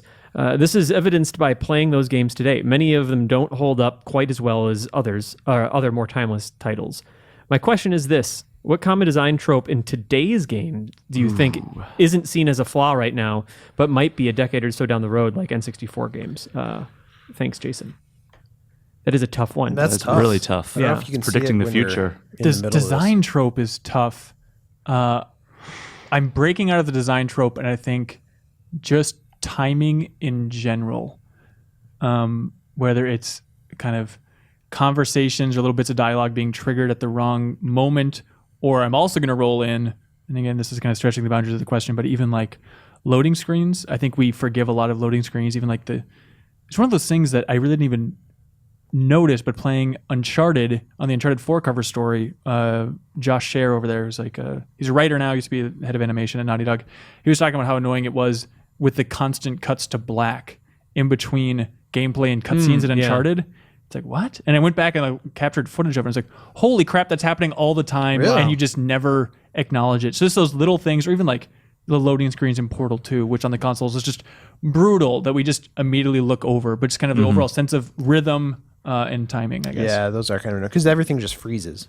Sure. I was going to say roguelike tendencies, which I don't know really? if that's really I know some people like roguelikes, and I like some aspects of roguelike, but the whole random generation thing, I think, is really big in the indie scene. You're just going to think And we're it going to look back and be works. like shoehorning it too often. It works sometimes, but I think people are just using it because it's like a little bit easier. And I think maybe we'll look back and be like, man, we did this a lot. Yeah, I think I'd probably go for like some character movement in third-person games. I'm playing Witcher 3 right now. Sure. And like it's a cool game, but like Geralt controls like ass. It's like Geralt, by the way. Geralt, whatever. He controls like, remember Like when- your ass. when you were that's what I'm saying. Playing like GTA 4 or 5 or something like Red Dead. Remember that first time you really tried to thread the needle and get John Marston to walk into a damn door in Red Dead, and you just like run into the wall, and then he like stops and backs up and then runs into the other side of, like, there's something about that momentum that feels kind of wonky. And I think we'll look back on that and be like, God, those really weren't great. Yeah, for sure. I It's think such a that- tough problem to fix. I think it's kind of the procedural generation thing as well, where it's just, I think that right now it's kind of cool because you never know what you're going to step into with a dungeon or a temple or whatever is procedurally generated. But I think that we're going to look back and be like, wow, like the intentional designs are so much more engaging with our interesting. players. Okay. A handcrafted Zelda dungeon versus a procedurally generated Zelda way dungeon. difference. Bloodborne versus Chalice Dungeon. Exactly. That's the best. I was just thinking that.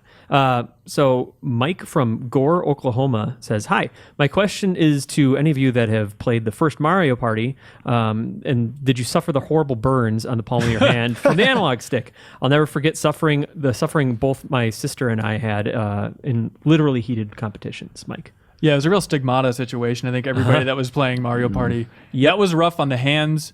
Probably rougher on loosening up those like analog Oh my sticks. God, yeah. Like, just destroyed. I mean, them. you're winding up a toy shy guy, and the competition is who can get enough like rotations of the analog stick in before way the to do timer's up, and that's how far the shy guy will go. And Right. it's not just that game, though. There were like a bunch of games. I recently replayed a lot of Mario Party 1 mini games, and there was a tug of war one. There was I think, where you're rowing, like a whitewater rafting type situation, and like you had to just hold. I think the controller Pokemon Stadium, some of the minigames in that, or even like quick rotation. It got so bad that Nintendo was saying, "Hey, don't do that. Don't peel the skin off of your damn palm with this controller," Well, I and think- sent out a glove for people to wear. Did they really? Yeah, yeah. Well, they don't always have remember like the the glove. weird solutions, like the condom for the Wii remote. Yep. It was like You didn't have to buy that though. You could actually just put a condom over your Wiimote and it worked just the same. That's it what I was was really talking about, effective. Yeah, it didn't control the Yeah, eye. my Wii did not get pregnant. Good. Very wow. good. I think I remember seeing an ad actually for like the second or third Mario Party where they actually sort of like acknowledged like, hey, this is like the damage you can do to your hand, like from doing this, or like for a couple other things. Like, don't do that. Well, Or it's like the it was more callus like- of a champion type yeah, of thing. yeah. I think it was more like that. Like these are the battle scars that you're proud of, or something. Right. Yeah, it was Jesus. As soon as you read that question, right here started hurting on me because I would hold it with this and It's throbbing. Right. Oh my God. I was reading through some old Game Informers around the time when they announced the 64 and like the big blowout issue on the Ultra 64 in Game Informer.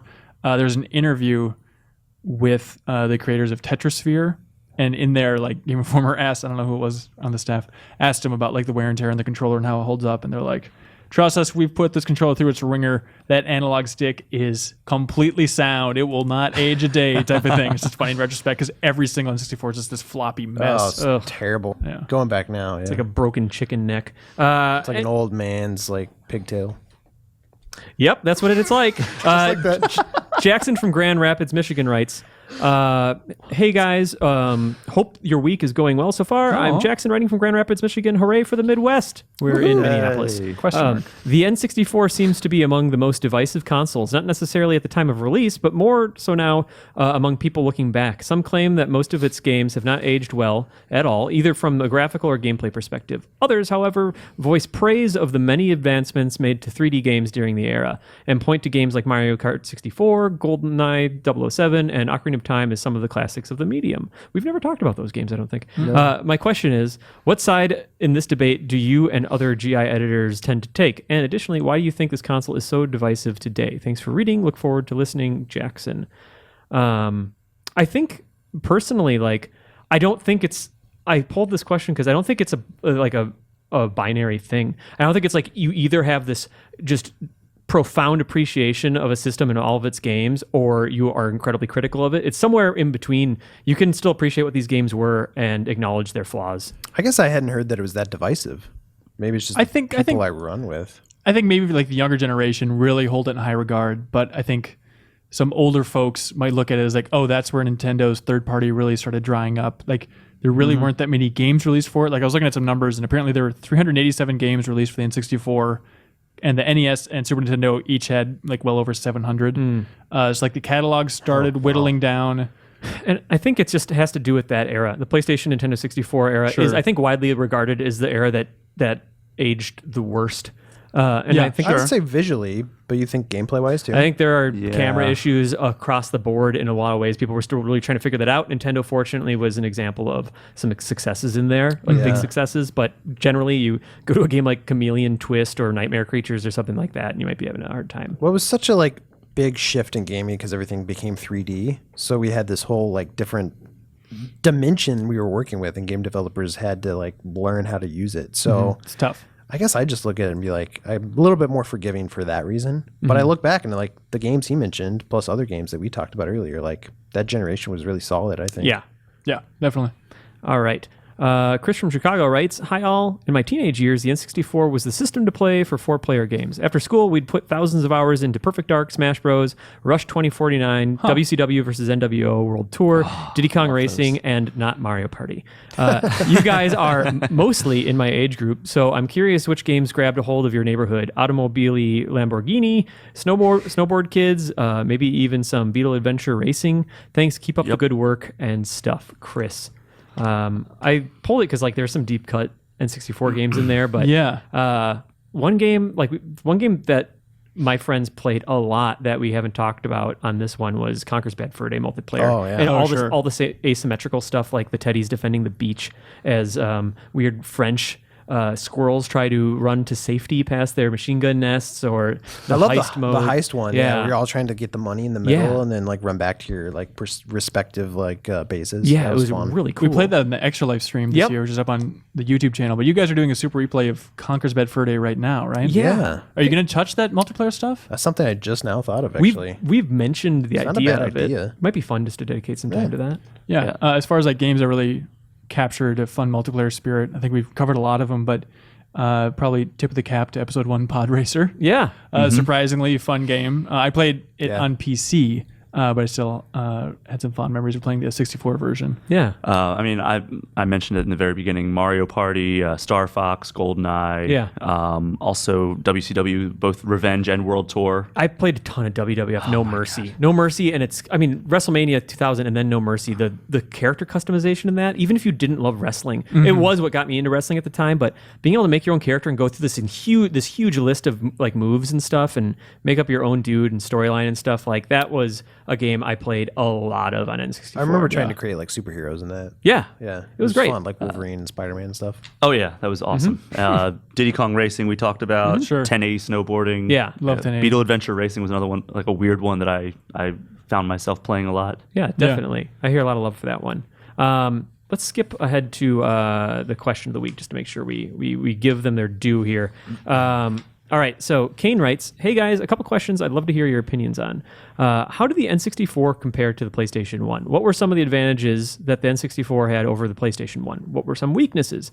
Thanks, and keep up the awesome work, Kane." So that's question of the week. Thanks, Kane. We'll get you a little something for that. But it's funny because I think most people I don't hear a lot of people outside of specific games point to hey, this is what the N64 did better than the PlayStation 1. I think a lot of people perceive in hindsight the PlayStation 1 is kind of technically being a little bit more, I don't know, it had discs, you know what I mean? More forward. Disc technology, you could get more onto it. You could have multi-disc games. And And I think that was a big part of what I think made people think. Yeah. Yeah. I mean, the cartridge we talked about when we talked about Resident Evil, like all the compression they had to try to do for streaming video or sound. Right. So those weren't as good. The music's a big deal, yeah. Yeah. I'd say the flip side was loading times Yeah. were almost non-existent. And those early PlayStation 1 games, loading times were atrocious. Yep. Yeah, I remember sitting there and like, it was like Bloodborne all over again. It was Yeah. probably worse than Bloodborne. Thank God we left yeah. those days behind. Yeah, oh my Huh. gosh. And we talked about the 4 controller ports. That was a huge part of it. And then I think on top of that, God, what was I going to say? So we got the load times were a little bit shorter. The 4 controller spots, and I think I forgot the last one. But I mean, if you guys had the choice, would you play? I mean, I think of like Tony Hawk. Like, who's playing Tony Hawk on N64? Exactly. Probably a fair number of people, but like, if you had the choice, it seems like it's so obvious. It just feels so PlayStation-y. I think, I remember what it was. Yeah. Every game could be designed with an analog stick in mind. The Oh, PlayStation sure. didn't launch with an analog stick. That's a good point. Some games were trying to be 3D and they were really clunky with the D-pad. And the Nintendo 64 had that benefit, I think, just out of the gate, being able to have an analog stick. Yeah. I remember actually speaking of Tony Hawk, when they ported it over to N64, I think that the tracks, the music, which was so a part of the crucial, Tony yeah. Hawk experience, they were like just like shorter versions of the songs. They couldn't fit the entire Gross. song on there, so it was like you'd hear like whatever the song was from like Bad Religion or whatever. And Reeves, I think and it it was went just a like little one something chorus, like this. one verse.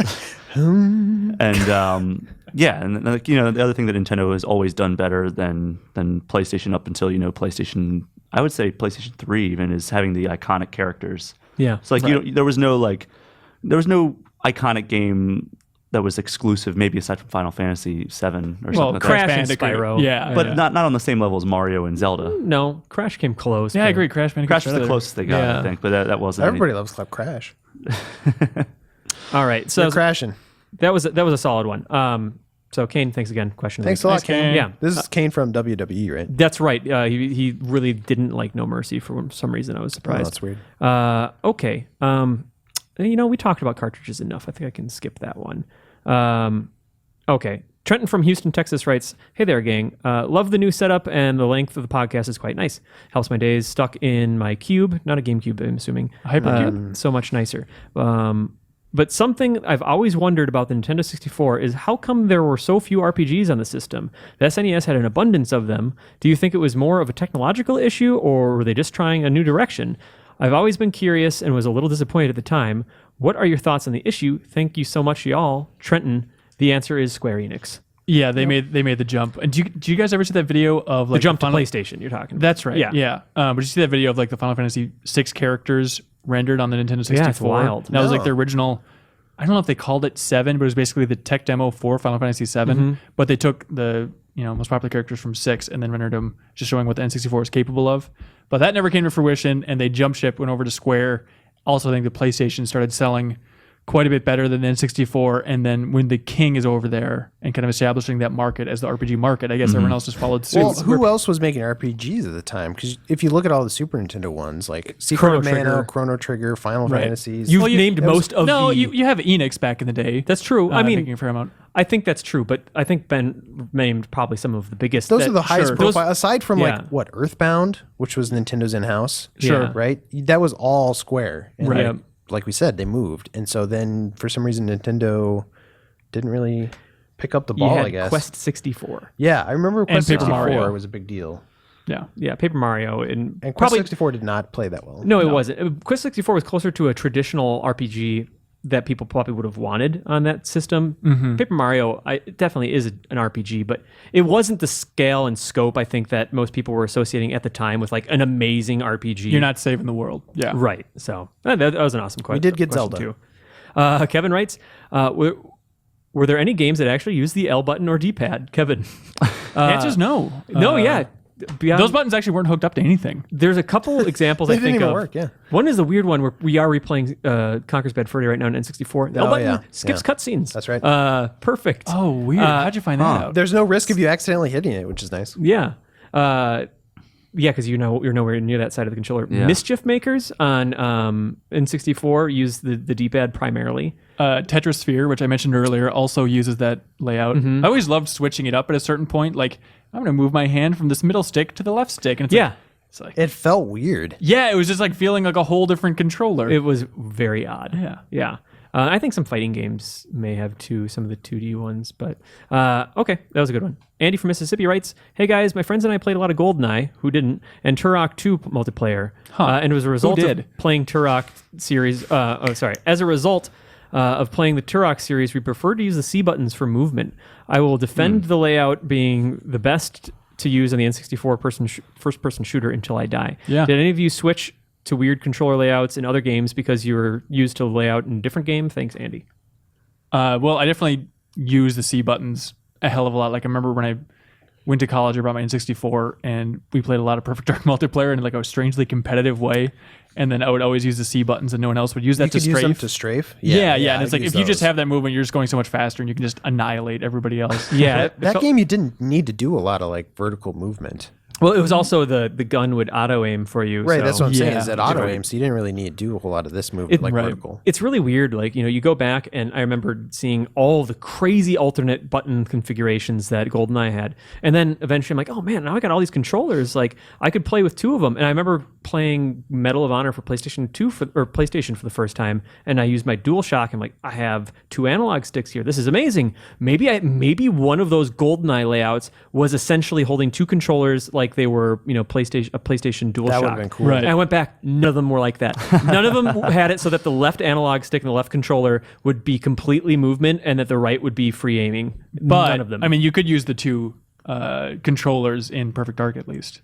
As Yeah. like the two analog sticks. I don't know exactly how Is well that- it maps out to like the current standards Sure. of first person controls, but Yeah. I never tried it myself. There was, on the Dreamcast, MDK2, there was an option to like move with the buttons and then look around with the aiming stick, Right. which I did that, but it was actually better on the N64 because like the C buttons were closer together. Sure. I don't If think you I did had that option. any weird control configurations when I was playing. I was pretty straight laced, it worked, especially old if you hadn't played a missionary. lot of first person shooters. You didn't really know what you were missing. Right. That's true. So you have one more email here. This isn't so much of a question, but I thought it was an interesting case of someone just sort of getting an awesome system of the time and not really ending up with a lot of the best games of the time. Perfect. So listen to this person's history with the N64. All right. Hey guys, this is David from Long Island, New York. It's part of the, I watched the entire Overblood Super Replay hello. on Facebook. Welcome. It's a Facebook group. It's like a small fan community type thing. Yeah. This isn't a question, but more of a small story. I consider the N64 to be the system that truly helped me get into gaming, aside from the Game Boy. I remember wanting one so bad, and I used to plant notes around the house to get my parents to get me one. I remember I posted a note on the fridge once that said, "Get in or get out," as part of my passive-aggressive campaign. I eventually got the N64 bundle with Star Wars Episode 1 Racer, Spider-Man 64 with no memory card, and Turok 2. Which you guys recently replayed, and boy, that game hasn't aged great. Did the Spider-Man need a memory card, or what was the deal I'm there? assuming that I think that he's just pointing out that he didn't have a memory card. Funny thing about it was, I was young and had my dad return Turok 2 because it was rated M. I vaguely remember saying, "Dad, it's rated M. I'm not old enough for this." Really? You don't. Wow. hear about that Wow, a that's lot. interesting. Get M, so get out of my room. Yes. Go get mom. So it's like of the games he listed, he almost got one that's. I mean, it hasn't aged well, but like Right. Turok 2, Turok he 2 would is have a had big deal. fun with. I'm still going to multiplayer. defend Pod Racer. Pod Racer but- was good. Yeah. And Spider-Man was good back in the day. He took Turok 2 back and got me A Bug's Life instead. Just finds the most kiddie. Got me Elmo's Adventure. This kid doesn't want something mature. I'll show him. Yeah, here's some of your regressive crap. I wasn't knowledgeable about gaming enough to know the classics, so I missed out on the Zeldas, Mario 64, Banjo, etc. But I did really enjoy Mega Man 64. Oh, great. Mega Man Legends. Wait, isn't Yep. that one that's like highly regarded as terrible? That port No. is not good. Yeah, it's a port of Mega Man Legends. Yeah. Okay. And Jet Force Gemini ended up being the standout favorite of mine. Also, I really love the Pokemon Stadium games, as most kids my generation did. Yeah. P.S. I did eventually go back and play most of the classics I missed, and gladly so. There we David. go. So Well, good job. You poor soul, and the fact that you still got as into gaming as you did just means that deep down that you just really cared and were able to suffer through mediocre to bad stuff. That's true. Yeah. So that's it for questions for this week. We had awesome N64 questions. As always, send your questions to podcast@GameInformer.com, and you'll get, someone's got to get question of the week and get a little prize. And make sure to point out where you're writing from. We love that. Yeah. But yeah, they've been awesome. So thanks, guys. Do you guys want to go through some rapid fire games that we might have missed? Like talking honorable about- mentions? Honorable mentions and dishonorable mentions, Yeah. maybe? Yeah, go ahead. Start it off. I'm really I played a lot of Pilot Wings. Do you think Pilot Wings has aged okay? Because I remember it being confusing. Like the sensation of flight was really fun, but I'd imagine that game's a wreck at this point, I right? don't know. I think Jeff Cork's a huge fan of that game. Oh, is it the 64 yeah. version in I never particular? touched it. I be a good remember replay. loving the original Pilot Wings, but I don't think I ever played the 64. Okay. Also, Pokemon Stadium was a huge deal for me. Again, it was just seeing the Pokemon in 3D, and like Yeah. some of the mini games were kind of fun, but just having those battles and like making your dream matchups, like, oh, I'm going to have this crazy level 50 arrangement. And seeing them in 3D. That Yeah, right. peripheral Yeah. That's a big deal. that you could put your Game Boy cartridge of Pokemon into, that worked with like some other things, didn't it? Like Perfect Dark, you could lock that in. They- what? I think it worked with Sonic and Knuckles. Yeah, there's something like that. All the lock-on Yeah. technology just works. I know with it. originally with Perfect Dark, they were going to have the technology to scan your face with the Game Boy camera and then import it in there. Of course. And that would have looked beautiful, I'm sure. Oh. Yeah. But also, big tip of the cap to Shadow of the Empire. Okay. Oh, yeah. I don't know if it's either in the top 5, but I'd imagine it's in some of our top 10s, right? Rogue Squadron probably would be on mine. Okay. That was one of mine. Kind of follow-up, yeah. Yeah. Okay, That's sure. a Rogue Squadron is amazing. Yoshi's Story is a little bit of a turd, but Yeah. I like it was Yoshi. cute. I still like It was it. breezy and cute. sure. What are your guys' other mentions? Brian, what do you got? I like the Army Men games. Like as Okay. crappy as some of them are now, like looking back, like I had a lot of fun playing with some friends. Sure. The Cruisin' USA and Exotica games, they were kind of Exotica. Yeah. Is it called Cruisin' Exotica? It is.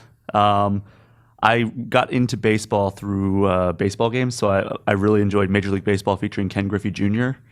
Mario Tennis. Mario Tennis is great. I love Mario Tennis. Yeah. Rogue Squadron we mentioned. I also liked, I've never been a soccer player or a soccer fan, but I liked International Superstar Soccer 64. I think it was just because the graphics and the announcer just kind of blew me out of the water. The announcer. Yeah, like because they had like a full on, like not like you see in sports games now, but like it was like, oh, the guy's hurt. And it's like, oh, wow, that's really cool. Okay. Yeah. I'm surprised they fit all that dialogue onto the I know. cartridge. How about you, Reeves? I probably only have two that I'd bring up. One's Blast Corp. So you guys ever played that? I've never seen it. I don't know what the hell this game is. I want to say it was Rare's. It was definitely Rare's one of Rare's first games. Yeah. On the N64. Grant Kirkhope mentioned it in the interview coming and up. it was this like nuclear truck or like a truck carrying a nuclear weapon was like out of control. They must have just watched Speed or something. And they were like, let's make a game, and it's like out of control, and you have to use all these like demolitions trucks and equipment to like bulldoze houses and stuff out of the way so that it has like a clear path to just keep going. Like it's, That's the entire game? Just it's ruining like- lives. It's like a bunch of puzzles this where you're truck. just like blowing up Huh. little environments. Weird. And I remember having so much fun with it. And I remember hearing the same thing. I'm like, that sounds weird, but everybody said it was good. So I went and played it. I rented it one day and I was like, this is amazing. I'm buying it. Sounds like a So, Super Replay Showdown It would game. be a fun. Sounds like a good replay. It actually game, would yeah. be a fun replay or Okay. even showdown game. And then the other one I was going to bring up because it's another oddball choice because people don't think of it as an N64 game is StarCraft. It's like one of Oh, the few boy. times that StarCraft went to the consoles. And, Well, the only time, yeah. well, yeah. And I remember playing it on PC and loving it, and it was inferior on the N64, but it was still good. Still StarCraft. Sure. It's still StarCraft. I mean, technically. It's better, But, better I than mean, no StarCraft. Yeah, it's right? better than no StarCraft. All I right. mean, hey, what are you going to do? Argue about this? I think the first one that comes to mind that no one ever talks about is Mystical Ninja starring Goemon. It's a Konami game starring Goemon, who was sort of like Konami's mostly like Japanese mascot for a while, blue spiky hair. The N64 game was crazy ambitious. Like it was the closest you could get to like, I like Ocarina. I want more sprawling worlds that I can explore. And it was quirky. It was fun. You got in giant robots. I really enjoyed that part of it.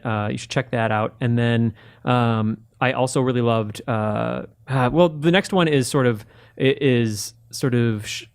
dishonorable mention / honorable mention. I played the living hell out of Castlevania 64 and Oh, Legacy yeah. of Darkness. I think my passion for that series and just like the Darth Gothic tone drove me through. It helped pull me through the really objectively Was bad. Legacy of Darkness an actual new game, or was it kind of like one of those weird like There were an new- expansion? There were new elements to it. You like a started off in a re-release new kinda. area, like on a ship and stuff, and Yeah. approached the same castle from a different angle. Some different playable characters. You could turn into a werewolf in that one. You can watch the boring replay on our site if you're It's interested. it is not a good game, but I have a soft spot for it. Getting into the castle and just exploring Dracula's castle in 3D. I remember was watching a lot friend of who fun like bought for it, me. and that was like his first N64 game, and he was trying to convince himself it was good. Yeah, it's not, but I rented it multiple times. His name was Tim Turi. So, so Perfect.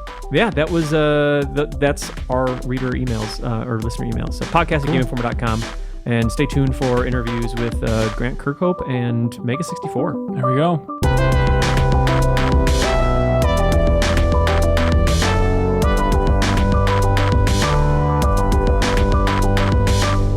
And welcome back to the Game Informer Show. We are honored for this interview segment to be joined by one Grant Kirkhope. Thanks for joining us, Grant. Honored indeed. I can't believe it. That's the first time in my life. And it was an honor to meet me. Yeah, thanks, Grant.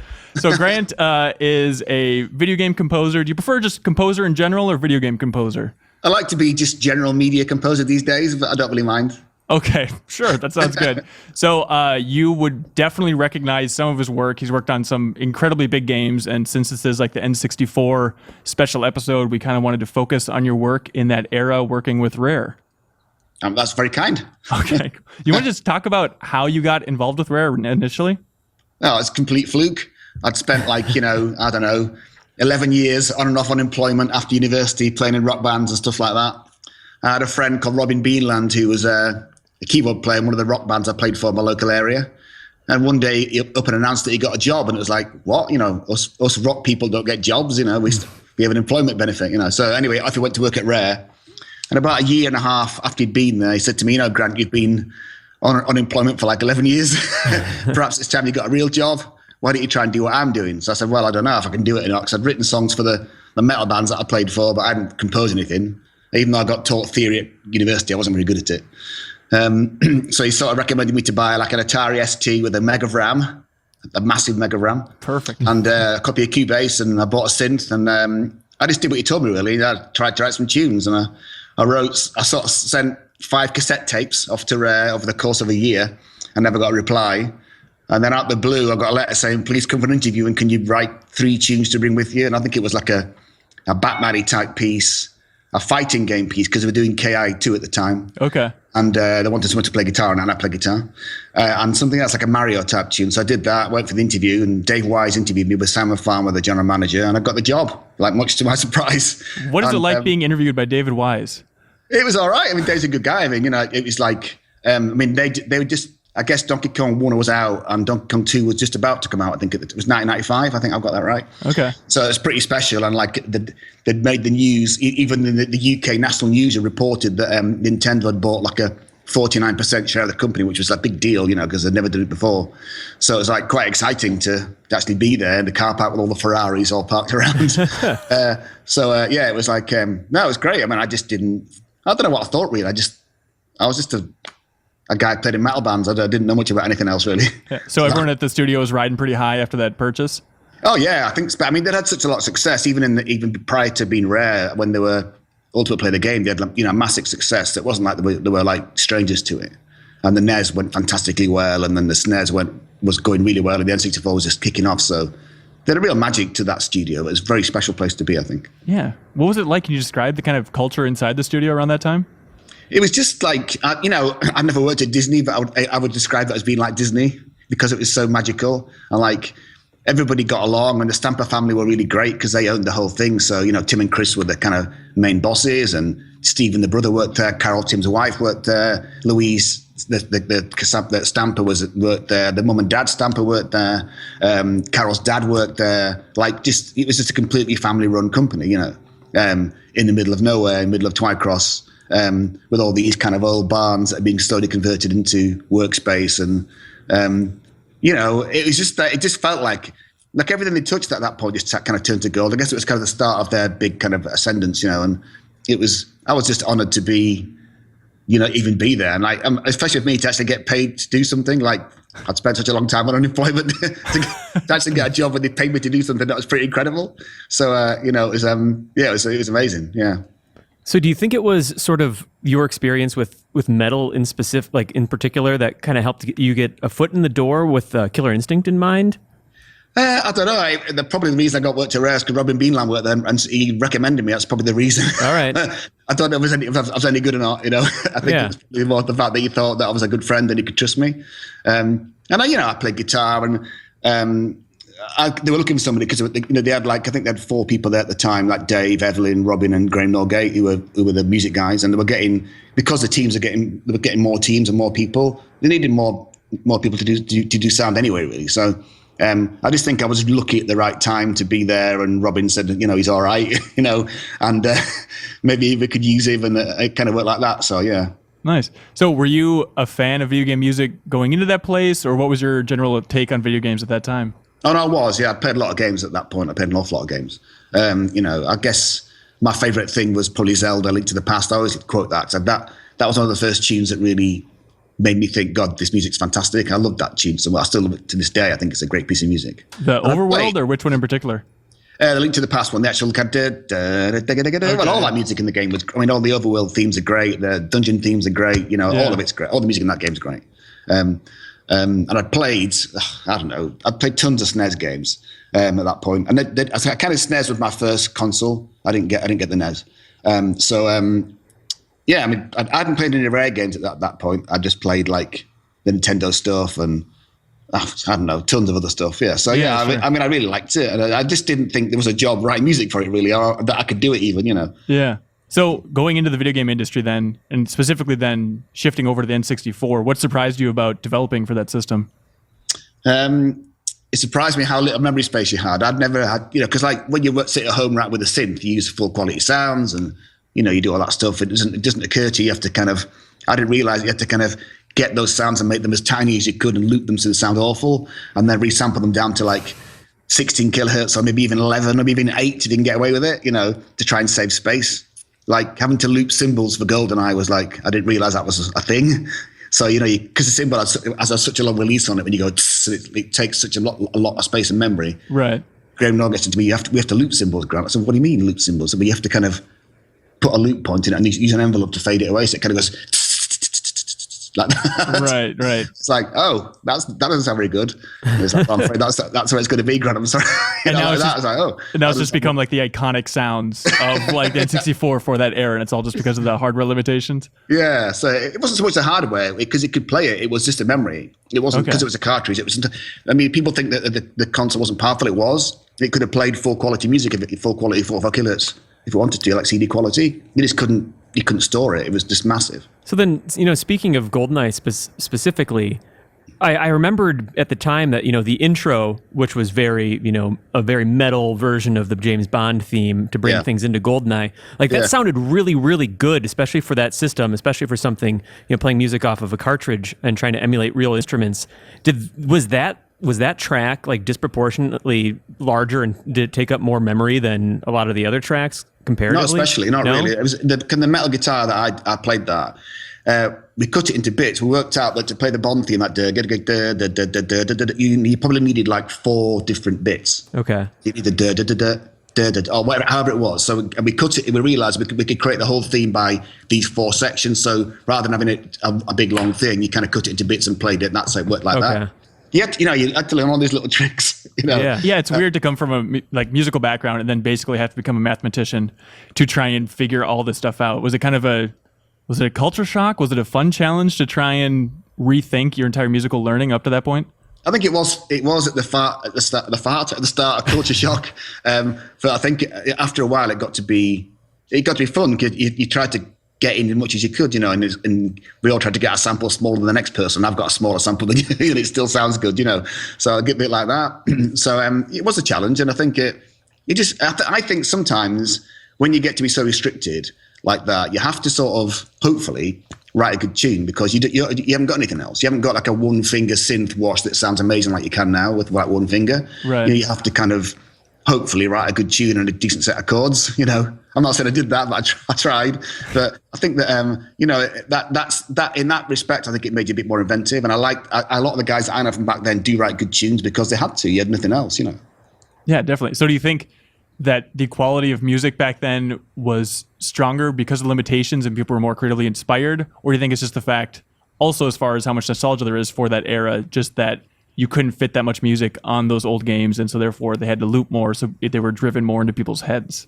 Well, you could have made it as long as you want, really. The length of it isn't the issue. It's the actual sample length itself. So you could make the piece an hour long, really, because the MIDI note information is small, right? That's just like a note on command, a note off command, and length, velocity, all that kind of thing. It's only little MIDI files are like a few K, right? They're not very big. But the actual samples themselves, that's the big thing. So you could write a really, really long piece if you wanted to, because that isn't the issue. It's how big the samples are. Okay. So if you were using little samples, it didn't matter. The piece could be as long as because the MIDI information, the note information, is not very memory intensive. Sure. So you want to just run down some of the games you've worked on the N64 and we just kind of go through some fond memories of that era? So Goldeneye was the first big one then? Hey, I didn't know at the time, but Goldeneye was my first one I did on. Yeah, I did that. And then I did Banjo-Kazooie, and then Donkey Kong 64, Banjo-Tooie, Perfect Dark. Is that all the N64 games?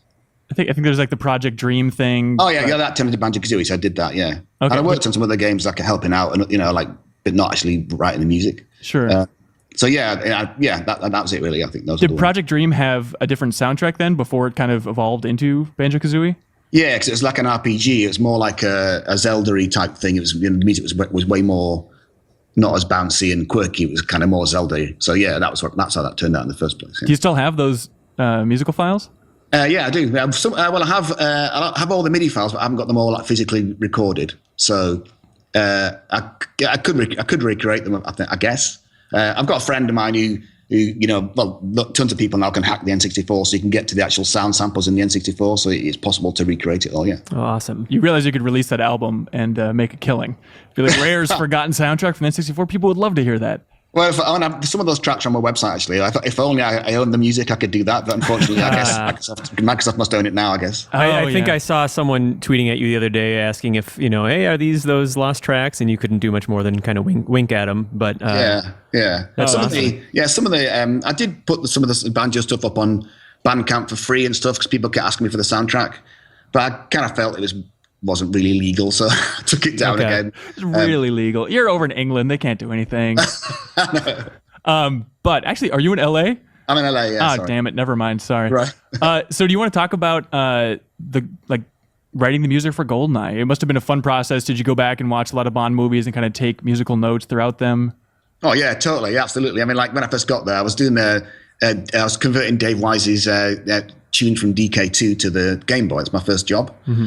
And then it was agreed that I was allowed to, because Graham was doing Blastcore at the same time. So he said, I'm getting busy with Blastcore. Do you want to take over Goldeneye? So I had to kind of ask permission. So I was allowed to do Game Boy in the morning and Goldeneye in the afternoon. That's how I did it. so and that was, to get given, from somebody of my age, like the Bond movies are a big deal, so to get a chance to do that and to use the Bond theme tune, is like fantastic because like Monty Norman's very protective of that music. He's very, very, doesn't like people using it he's very legal about it.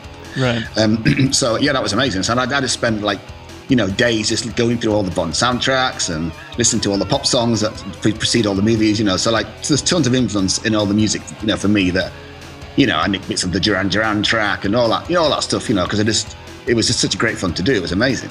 And the thing with Goldeneye that was kind of weird too, wasn't that movie out for like a full year before the release of 007? So were you able to really kind of listen to the soundtrack to Goldeneye specifically and pull some influence from that?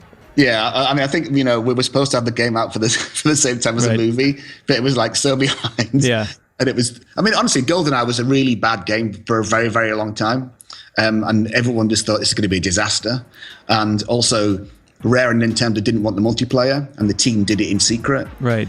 And sort of said, look, we've done this, and right near the end, we think it's quite good, and it got in. I mean, the multiplayer made that game, really. I mean, right. That wasn't going to be in there at all. And so they didn't want that because they were worried about the single-player production, and so they didn't want to take any resources away from that? Or they just didn't think it was a good idea. They just didn't think it would be a selling point. No one wanted it. It's not a very good idea. My God. I know, it's amazing, isn't it? I remember we got invited down to Eon, to the set in wherever it is in England, Pinewood Studios, whatever it is, and they were doing the next movie. I remember watching the scene where he's at The World Is Not Enough, he's on a motorbike and he slides with the helicopter and chucks her up into the thing and jumps down the well. I remember watching that scene and I don't think they'd even done Goldeneye for that point or something like that. And I remember the E3 prior to its release, there was so many bugs in the game and we just kept saying not being fixed, not being fixed, not being fixed, not being fixed like that, and we just weren't going to fix them because we just had no time. It was like that was it. You take it as it is or just forget it, and so it was a bizarre thing but I think Goldeneye was a really slow burn. It didn't kind of go gajillion out the door. It kind of just slowly built, didn't it? It was like a bit like a that kind of thing, not like a massive hit at the start. Yeah, you had to wait for everybody to invite their friends over and play 4-player, and then it just spread like a virus across the entire world, I guess. Yeah. So what was your first clue that Goldeneye was really picking up steam then after it's released? Well, I got sort of, Graham Nugget started it on the music side, and then I took over, and then at the end of it, and then just prior to near the end, Tim took me off that and put me onto Dream, so I didn't finish it. Oh, okay. So that's why there's music from both me and Graham in the game. Oh, interesting.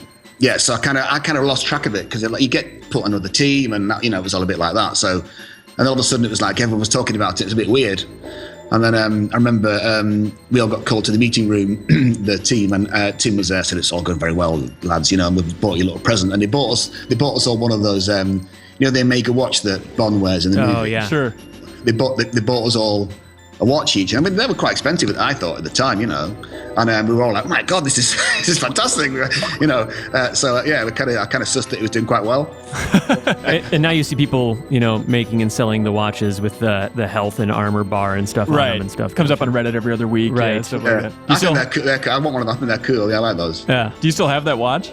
Of course I do. Yeah, I do. Of course, absolutely. It's like I've got like quite a few little bits of. We got like some James Bond pens and watches and other bits and pieces like that we kept, from to remind us of those days. That's awesome. So musically, with that game, is there one track that stands out to you as your favorite, or maybe like the most challenging from that project? I think I like the. I tell you what, I don't know. I always forget the titles because I call them something else. Is it the Frigate one? It's the one that goes do that one. Yeah. I nicked that beat from Faith No More. We Care a Lot, so I like that beat. Mm-hmm. And I kind of nicked the samples from the dirt for the Duran Duran. When they did their pop track for that. Oh, one. Interesting. Yeah. Okay. So I stuck it all together, and there you go. Cool. Yeah, that one was a lot of fun.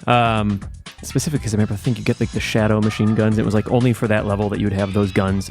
Sure. Did you have anything else to do with the like general sound design for the game, or was it specifically just music composition? I did a little bit at the start. Okay. And then the game was so behind that like it just was. I didn't do an awful lot, but Graham did most of the sound design on that game. Okay. So he did most of it. I did a little bit, but not much. Okay. How big was the team overall? All the rare teams are about 10 to 15. Oh my God. Pretty small, really. I mean, it's not like it is today. You kind of, you just got a little. Each team at Rare was in a separate bar, and there were outbuildings, and you had a coded key to get in. So, like, no other team could get into any of the team's building to see what they were doing. It was all kept very separate. Huh. So we had these little keys that we had to, and the good thing about being an audio guy was that you could work on a lot of projects. You got to get your key to get in everywhere, but nobody else could. So we could see everybody else's stuff, But yeah, so it kept it very. It was kind of encouraging to kind of have a bit of friendly rivalry amongst the teams. And also, it's bizarre that every team wrote its own engine, so there was no Rare engine which would make more sense that everyone used. Right, would be really good. Right. But no, every team wrote their own engine. So the Goldeneye and Perfect Dark engines are completely different?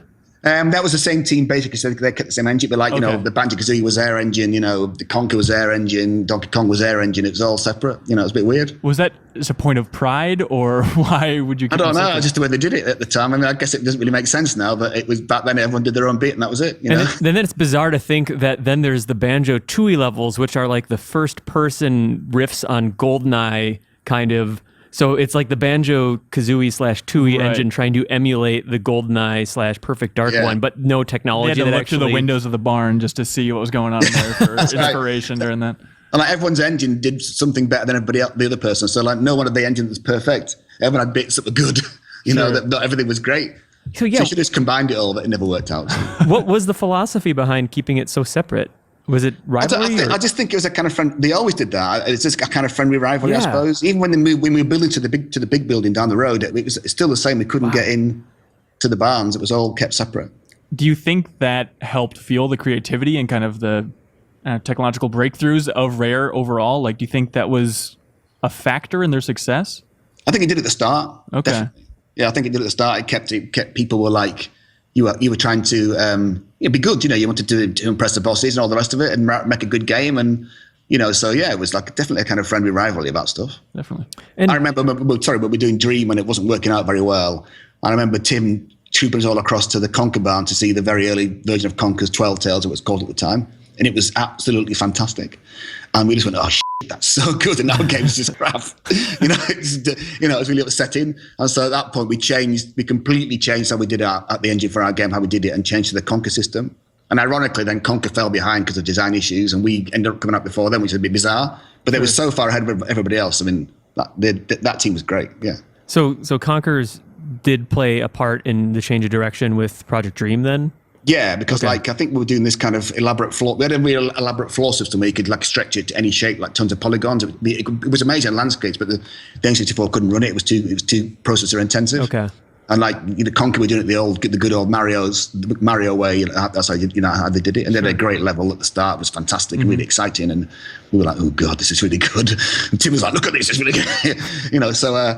So we had to so we went back and changed it. And the game changed to Banjo-Kazooie then, and then it all got different. So yeah. Definitely. So how much communication was there with Nintendo back in those days? Well, it was a bit like there was Tim and Chris at the top, and also Joe Hochberg, who was a Rare Miami. He was kind of their partner. He was the kind of guy, he knew Nintendo from years gone by as an older guy, and he kind of got Tim and Chris in with Nintendo in the first place. But they were like a big buffer zone, so we never really got to hear Nintendo shouting and raging about, why isn't this bloody game out on time? So they were a very good buffer. I mean, like I know Nintendo stopped funding GoldenEye for a while because they didn't want it. That it was just crap and it was just taking too long to make. Sure. But the Rare didn't tell us that. They just kept paying us to do it. Wow. But I guess there was quite a lot of, I'm sure quite a lot of shouting and raging at the top, when because like Banjo missed its release date by a mile, and But I guess in some respects, like Tim and Chris just said, look, you're not getting it till it's done, and that's it. A hard look. You're going to get it when it's great, and you're not going to get it when it's not great. And I think these days a lot of games come out before they're even finished. Sure. So right. That's why they're crap. So I think that in some respects it's quite a good mantra to have, that you're not going to get it until it's properly good. Hopefully. Definitely. And speaking of Project Dream, I understand that you and Dave Wise did some work together. Was it on Banjo-Kazooie at the beginning before? No, it was Dream. It was Dream. Yeah, Dave was doing Dream, and then Tim asked me to help join Dave to help him out. Not help him out, just to be together. So yeah. And then we started doing it, and we did a little bit, and then Diddy Kong Racing was going then, but it was called. It might have been called. What's that? RC Pro something. There's a game that Rare did years ago. Something like that. Yeah, And okay. it was that. It was called that. Okay. And then it got turned into Diddy Kong Racing because Banjo was supposed to come out for that Christmas that year, and we knew we were going to make it. And we had a big meeting with Howard Lincoln at the E3 where he scared the living daylights out of us about how important it was and how much money they committed to it. And we all just shit ourselves completely. And then we're like, oh my God, we're all gone, yes, Howard's going to be out for Christmas, no problem. We all knew there's not a chance of that. And then we got back to Rare and said, look, it's just not going to make it. They're going to kill us. They're going to lynch us because they committed like millions of dollars to the advertising campaign. And I think the kind of Tim and Chris communicated that to Nintendo, saying, you're just not going to get that game for Christmas. But we have got this racing game, and Nintendo said, look, just stick some Donkey Kong characters in it, and we'll take that instead. And it's like that, literally. So that's why all the Banjo-Kazooie and all the characters were already in that game. It was supposed to be Rare's launch of their own kind of little gang of characters. Okay. Oh, I see. You see, so that's why it's got the other characters in the game that were quite new, and why Banjo-Kazooie were in it before it came out. Right. So they did it. So they said stick Diddy Kong in it. That'd be great. So they did that, and they got it over Christmas. Got all our advertising budget. It was a massive success. We were all like really sad because we thought, oh bollocks, we missed it all over again. So yeah, so that was like that. So yeah, so Nintendo, we didn't really get much heat from Nintendo. Actually, we just didn't get to talk to them at all, really. Okay. Oh, man. So I should point out, Grant, Tim is your biggest fan. He will listen to Banjo-Kazooie music constantly at work. But that's very kind. Well, You're the one. Yeah. But to be fair, also Goldeneye. That's true. And then to be fair, Ben Hansen's a tremendous Perfect Dark fan. Specifically, what is it? Alien Conflict and like the Chicago level music Big fan of those. end credits music. That's you're why I always have talking a tough about. time communicating, because I'm on headphones listening to Perfect Dark music and you're listening to Banjo-Kazooie music. Right. I'm a little bit rock and roll, you're a little bit country. I think is how that works. But so how much from moving from Project Dream to Banjo, how much of like the musical identity remains intact? None of it really. Really? Like, it was because Dream was really RPG sort of, more kind of not as happy tunes. It was more like, tunes you could wonder about you for a long time. Okay. So not like Banjo was, when it changed to Banjo, the first tune that I wrote was Click Clock Woods. Okay. And I just wrote a tune that I thought was in the Happy Mario type style. That's what I thought. Right. That was the kind of game I thought we were trying to make. Right. So I think it was a spring version of that it turned out to be in the end. But I wrote that tune thinking this will be some kind of happy level tune to kind of prove that I could do it. Yeah. So Tim and Sam and Greg Mel said, "Oh, they like that.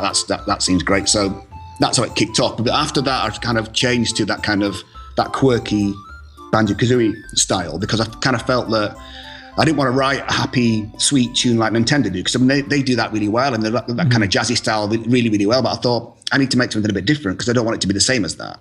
So I kind of messed around for a little while and then hit on that kind of quirky, tritony, umpar thing that I thought fitted the characters, and then it turned a bit like that in the end. So it's interesting that, you know, Click Clock Woods was basically the first thing that you had created for that game, but then it's like one of the last levels in the entire game, but still made it. That's really cool. Yeah, no, I think I got to that last level and got running out of inspiration. So what have I got kicking around?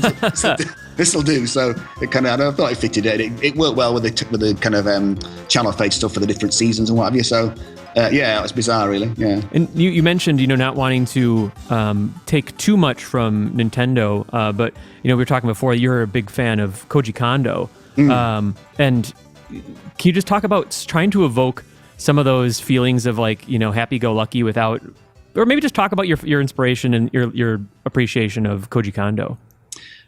You know, I remember the dungeons in Zelda. There's a little kind of, I can't even sing it just, but it's so short. It's probably 30 seconds long, maybe shorter. I know the one. You never got tired of hearing it. Like, you know, you just never got tired of it. And Tim and Chris and Greg used to always say to me, you used to preach Nintendo, you know, day in, day out. Listen to that music. It's so, it can listen to it a million times in a row and never get tired of it. And like, you need to do that, Grant. And it's like, you know, that's really easy, you know. Like, so I used to, and that especially, and also the LucasArts games, like Monkey Island especially, like they made me, but they didn't make me play, but they suggested that I played the Monkey Island games, because that had that channel fade thing going on in that, the iMuse system, you know. So I listened to all that too. So, you know, all that kind of Nintendo-y, I liked. I'm not the biggest fan of the Mario music, really, because that's slightly jazzy. I'm not the biggest jazz, because I'm a metaler. I'm not the biggest jazz fan. I just like metal. Sure. Yeah. You know, so I wasn't quite up on that. But like, I mean, you know, I could really say that Zelda in particular, that Link to the Past, was that really mattered to me. Okay. Like, it sounded so good. And also things like, what else? Like, I guess the early Final Fantasy games. I mean, they were slightly more serious, but the music was good. Mm-hmm. Oh, I guess so. That wasn't really important to me. And then when I came to do it myself, I wanted to try and do something that was a bit different. And I didn't know I was going to do that. I just kind of messed around and something came out that was a bit different. I felt it was, but I had no idea that it would like stand the test of time, and people will still talk about it now. It's a bit weird. Yeah. That's very flattering, of course, but I didn't really think that people would care about Banjo-Kazooie in 2015. I don't know, you know. So it turns out ukulele proved that people really, really care about Banjo-Kazooie. Well, no, I must admit, I feel slightly justified. I've been droning on about it for the last like 10 years. Let's do a game like that. Yeah. People go, "You're stupid, Grant, and you don't know what you're talking about." So I feel slightly justified that I may be slightly right for once. So do you want to talk about your favorite game music from that era? Are you most proud of the Banjo-Kazooie soundtrack, or which do you feel like you really hit your streak in? You know, I guess Banjo-Kazooie probably. I did like doing Perfect Dark as well. I liked that a lot, because I like that kind of sci-fi thing, and it was different because at that point I'd done quite a few jolly games by that point. And it was nice to get asked to do something that wasn't so jolly. So it was nice, and I have to do something different. Yeah. And I liked the X-Files at the time. Right. Quite like that. You know, so I guess, you know, Banjo-Kazooie, I was proud of that, because it's my first game by myself. That was, you know, I did that game by myself 100%, all the sound effects, all the music. Oh, wow. So, you know, so I was proud that people liked it, and it got good review scores for the tunes and stuff. So I kind of felt that I'd proved that I was worth my hiring in the first place, you know. So definitely. That was very special, that, because the team we had great fun with that team. I mean, they're still great fans to this day, and a lot of the guys are in ukulele team now at Playtonic, you know. So we had such a good laugh back then. I think when you all got on so well, and all the piss taking and all the stuff that we do was like, you know, all the time. When you get on so well, you can't fail but make something good, because you all just have a laugh about it, you know. And we just did things that made us laugh and hope that it made other people laugh. And I think it was, you know, just a really good environment to be in. That's awesome. You know, we were talking a little bit about, like, you know, you working with David Wise on Project Dream, and then that became Banjo-Kazooie and sort of changed form. But now you and Wise are working together again on ukulele. I'm curious what kind of conversations you've been having, or how you guys are kind of working together and trying to land on, like, to unify the music of that game. Well, I think with ukulele, because it's going to be a Banjo-Kazooie spirited game. I'll probably do the lion's share of the kind of level tunes and stuff like that. Dave's going to do some different stuff.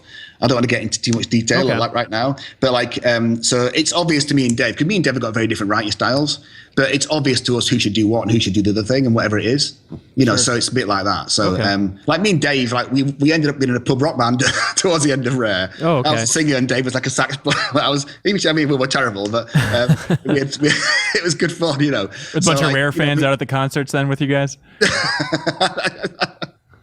So I don't know about the whole concert thing. I don't know. That's what we're talking about it. That's for sure. You know, I think it'd be good fun to do it. Yeah.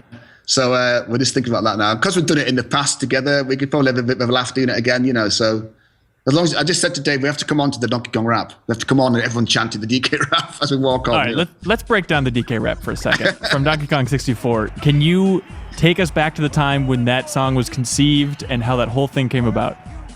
Well, it was like George Andreas, who's now creative director of Sony in London, still a very good friend. He came up with the idea of having a rap song. It was supposed to be a bit like, you know, at the start of the SNES game when it starts off with all Cranky Kong and it's supposed to be it's supposed to be the next version of that. So we're going to kick out the old DK and bring in the new rapping DK, you know. And why rap? Because it's the 90s and the kids like it, or what was the idea? No, it was that. It's like let's do that because it's like bringing DK up to date, right? Because that's the whole point. Because DK hadn't been touched since then. Right. Bring DK up to date and make it's going to be 3D. It's all new. So let's hit the cultural touch points. That's the word. You know. So George said, "Yeah, it'd be great. Let's do that." I was like, well, "All right, I'll have a go." You know. And it was supposed to be a bit of a joke, really, and like. It wasn't supposed to be a valid attempt at a real credible rap tune, like, you know, supposed to. And no one got the joke except me. So unfortunately, like I got pretty slated for that. I hadn't been slated really prior to that point, and everyone, oh god, the music to DK is good, but the rap's bloody awful. And why did Kirkhope do that? It's shit, you know. And so that was a bit unfortunate. People take gorillas with sunglasses very seriously. It's no laughing matter. Just think about bloody grapes and pineapples. It's like people see it was there was timpanis and slide trombone in the background. You know, you don't hear too many slide trombones in incredible rap tracks. You know, it's like not back then. It's a joke. Yeah. Please tell me that you still have like the napkin that you wrote the lyrics of the DK rap out on. That was George did the lyrics. Okay, George did the lyrics. But he had a different idea. He wanted to be more like, you know, that Jason Nevins track, the Run DMC, I don't know how old you are, if you remember, there's a Jason Nevins track, and Run DMC he remixed it, and he wanted to be that kind of really fast tempo, and I slowed it down, so no, it should be I'd all about rap, this is how it should be. So I slowed it all down and made it the way it was. Right. So perhaps that's why it was so bad. I don't know. You must have appreciated the tip of the cap in Super Smash Brothers, Nintendo's game on the GameCube. They included the DK rap in there. I know, it's bizarre, and that they had some really credible Japanese rappers remix it all and do it really, really well. And I just thought, why are you doing that? Like, you know, why would you do it? It was like really funny, and they still use it all over the place, you know. Oh, and I did the voice for DK on DK64. Oh, congratulations! I know, yeah. Like, and I remember Nintendo asking for the samples. They use the samples from other games too. And I kept thinking, why are you doing this? You know, really? It's me going okay and all the rest. I just did like, you know, so that was really weird, you know. You nailed it. It was the perfect implementation. You're the next Charles Martinet, I think. That's fascinating because no one ever says anything, you know, negative about that version of DK's voice. But then they changed his voice for like one of the Mario Karts. Was it Mario Kart? He sounds a little bit stupid. Yeah, they changed it, and that's the one. So you have one of the most iconic and beloved DK voices. You're not the one that everyone hates. That's great. Yeah, it's a career. It's my new career. I can just do DK forever, like the Mickey Mouse guy. That's right. Just because I really love the game, can you take us back to Perfect Dark a little bit, like the earliest days of that project and what those discussions were like? That was like Graham Norgate was doing Perfect Dark and he was doing Jake Foss Gemini. And then one day I remember he just left Rare. He went up with the guys to form Free Radical. So he left. And so that left two games that weren't no composer, were no sound guy. Sure. So I remember Chris Tilson came to see me and said, you know, and Tim said, you're going to do Perfect Dark and Robin's going to do Jake Foss Gemini. We had other games going on at the time, but you know, he was doing Conquer and I was doing DK64 and Banjo-Kazooie at the same time, so I'd like those three games. There's a lot of work that year. I'd like those three games to do. Yeah. So I went from like DK to Banjo-Kazooie to Perfect Dark and then back, and just kept going round and round and round until I finished them. You know, like that. You know. Oh wow. So there was some music in Perfect Dark that Graham had already done. Like he'd done that the intro screen with the choir where it parts and the big that bit. He'd done a couple of tunes, and I just had to take over and do it. So there's a bit of Graham music left in there, but like a little bit. And also, Dave Klinick, I just started at Rare, and I said, "Look, you know, I had such a lot to do." I said, "Can you help out?" So I said, "He did all the cutscenes, and he did some of the multiplayer tunes as well. Sure. So it's a bit split. And I had no time for the sound effects, so Martin Penny did the sound effects. Okay. But I loved doing Perfect Dark. I just felt like it was I felt it was metal for me, and I liked doing it, and like it was dark chords, and Chicago Stealth is probably my favorite piece from that game. And I wrote that actually for a work to Rare. I wrote that. That was one of the demos I sent to Rare over the years that never replied to. Sure. I just like that piece of music. It was a bit. I tell you what, it was a bit like I used to love watching Miami Vice, and like it was my kind of Miami Vice tune that I wrote myself, and it ended up being the Chicago Stealth in Perfect Dark. That's awesome. So there are a lot of comparisons that I think people make between like Goldeneye and Perfect Dark, and I think some of them are pretty obvious ones. But do you feel like there's much of a crossover from the approach you took for Goldeneye's soundtrack to Perfect Dark, or are they pretty much entirely separate in your mind? I guess they are separate, really. I mean, some of the sounds made it across because, what happens when programmers make a new game, they just pick up the old game and just shift it across and just give it another title, and all the assets are in the game, right? So all the music samples were already in the game. So it's a pain in the ass to go and start all over again. so you kind of like pick bits out that are good and add some new bits and pieces. So it's a bit like that. So a lot of the Goldeneye sounds are in Perfect Dark, like musically. Okay. Yeah. So yes, I guess that was the link. But I guess like writing the music was very different because Perfect Dark was a lot darker, I felt, than Goldeneye. Definitely. And so I guess it's different in my mind. Yeah. So as far as playing the music goes, was like the end credits theme your big shining point, just to have that wailing guitar in there? That was great to do that. A bit of metal. I love that bit. Yeah, I mean, like, it's good to do it. And I wasn't convinced it was going to fit because, like, it was using guitar samples. It's long, so they're big. So I didn't know whether they're going to get them in there. And I kind of did it and thought, I bet they're going to say no. But it managed to make it in the end, so it crept in there. So I was happy to do that piece. I liked it a lot. Yeah. Nice. So even though our entire episode is about the Nintendo 64, and we both love the Nintendo 64 and your work back in that era, and also continuing to today, are you kind of bummed out that people focus so much on the Nintendo 64 era for you musically? Do you feel like you've matured a lot since then, but everybody just wants to talk about the second level of Banjo-Kazooie? Honestly, I don't mind. I really don't mind at all. I always kind of say that, for any artist of any persuasion, like a writer, a photographer, whatever, for one person in the world to like something you've done is really special. So like, I never get tired of people saying, I like that tune, I don't care. I just think it's very humbling. It's amazing to be remembered for anything. Definitely. I'd like them to remember Kings of Amalur and Civilization Beyond Earth as well, and hopefully, and maybe not Yaiba Ninja Gaiden Z, but but I'm very proud of Amalur and Viva Pinata and all that stuff, but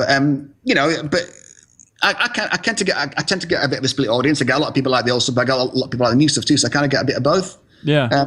But I really, really honestly don't mind. It's nice to be remembered for anything, whatever it is.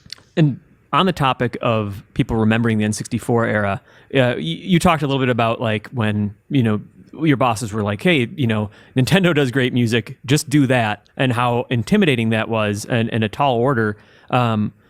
When people go back and they look at Banjo-Kazooie and look at the N64 era, there's a lot of times there's a comparison that will happen where people be arguing on one side, like Banjo-Kazooie is better than Mario 64 and vice versa. And when people get into those conversations, they're very heated. Now, I'm not obviously asking you to weigh in on that, but I'm just curious what you think of the fact that, that conversation is happening about these two N64 platformers. Well, it's massively flattering. I mean, Mario is a huge icon. I mean, for God's sake, he's like Mickey Mouse, isn't he? Right. So to get compared to that is pretty special anyway. So, for us to be talked about in that kind of the same environment as that, I think it's very special. I think they're just different games, We had different things in Banjo, we had different humor, it's different style. But, we certainly did set out to try to beat Mario. That was we wanted to be as good a platform game as Mario was. Yeah. And when Mario 64 came out, we're all like, my God, this is amazing. Like, that was just like incredible. Like we played that over and over and over. I listened to the music over and over again, and like just all that stuff. It's amazing to think that we get compared to that. And I think we're all very flattered to get compared to it. So I think that's enough really. Whether we're better than Mario, I don't think I really care. Right. Do you miss the days of being an in-house composer? Do you think there's some magic there instead of just contracting out? It's different. Like I think there's plus and minuses to both sides of it. I think it's nice to be sat as a staff composer because you get to be there from day one and you get to write music right at the very start. So it kind of gives it almost helps to form the game. Because I like to get a tune in really early because it means it gives you the artists are like doing something, listen to the music, and it helps that kind of that getting the game going kind of thing. But you do end up sitting on games for a long time. Like it could be there for 2-3 years, or in case of Perfect Dark Zero, maybe 5 years, which is a very long time. Right, right. For a game that wasn't so great at the end, So, I mean, like it can get a bit depressing like that. So that's good.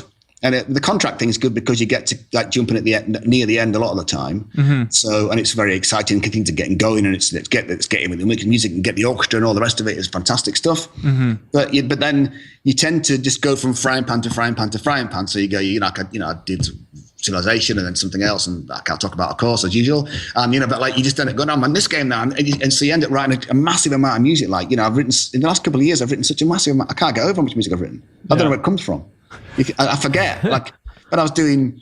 I was working with Danny Baranowski on Desktop Dungeons. Yeah. And I remember I wrote a tune for that was the same tune I'd done for one of the tunes in Mickey Mouse Castle of Illusion, and I didn't even realize it. Really? Oh, wow. And I went, just shit, Danny. So we can't put that. I just realized it's the exact same tune that I wrote. I didn't even know it because I just forgotten I'd written it. So I had to change a level of that game. Last minute. Because you just, you just write such a lot so quickly. Yeah. You just forget what you've done. So sometimes you go back and go, did I write that? You forget. Was that you? You can't remember what you've written sometimes. So I think the staff composer is good, but I do like being freelance. It's you timed your own, and it's exciting, and hopefully you get the work to make the money so you can live. Of course, that's always a problem. But I do like it. I like that thing. Yeah. Do you feel like one thing that's really different from being in-house to being a freelancer is that when you come onto a project that maybe they had sort of placeholder music that they were really clung on to, and they're sort of asking you to, I don't know, top something they have already made their hearts on, whether it's just something they borrowed from a movie or... Yeah, that can happen. Like they call it like temp tracks. They call it temp love. Right. Sure. Like lots of movie composers talk about that they end up, there's people that I know people that just as a job, they just are temp guys that they'll temp in music while a movie's getting made. So when they're making it so that's often there for years. Right. So they get so attached to that tune, it's like it's difficult to try and break them out of it. Yeah. So I've had a little bit of that now and then, I think, as a contract guy, I think that you have to understand that, you are being hired to do a job by somebody who has an idea of what they want. Right. It's like if you want to write your own music, go and write a symphony. You can do what you like with that. Write a symphony out of farts if you want to. It's up to you. You can do what you like. It's your thing. But when somebody hires you to write something and they want you to write what they want, really, and if you don't want to do that, they're going to hire the guy behind you that does want to do it. Right. And I know tons of composers that have lost very, very big, high-profile gigs from arguing with the creative director, which is just not a good idea. Sure. So I think that. It's like, I always say, if you go to a restaurant and you say, I want the steak, and they go, yeah, okay, mate, and they go away and bring back chicken and say, actually, we think you're going to like chicken better.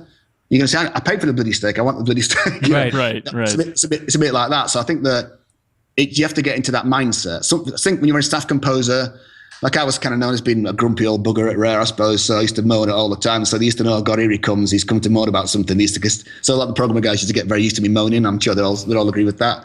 So, and you can kind of moan because you've been there a long time and people respect you and they kind of take your word for it and they'll change stuff for you. But when you're a contract guy, that doesn't happen very often. Yeah. It has to be interesting looking for gigs now and just talking to so many different companies and people in the games industry, because so many of them must love your music and have grown up with the multiplayer songs from Goldeneye and Perfect Dark, and now based on that nostalgia they might give you a job. Is that a weird concept? I tell you what, that is a really weird thing. That's funny you mention that, because my popularity has increased quite a lot recently, and I think it almost seems to be everybody who was like 10 or whatever was playing Banjo-Kazooie back then, and now 15 years later working in games companies and they're getting to be higher positions in the industry. So let's get Grant to do it. He was great back then, So like I've had to wait 20 years for my popularity to increase. So it's been, that has been a really weird thing actually. I've had quite a lot of that recently. I like it, like even my Twitter thing. I went from like 2,000 followers to like 38,000 or something like I've got now. And like, I never even thought about that. And I just thought I couldn't really understand what was going on. And I kind of realized that it is that thing that I'm just old, and also I think I've realized a lot. You think about things, and I'm thinking that when you're part of somebody's childhood, like people never forget those childhood things. Like I remember all the cartoons that I liked and the tunes that I liked when I was a kid. To this day, I can like Thunderbirds and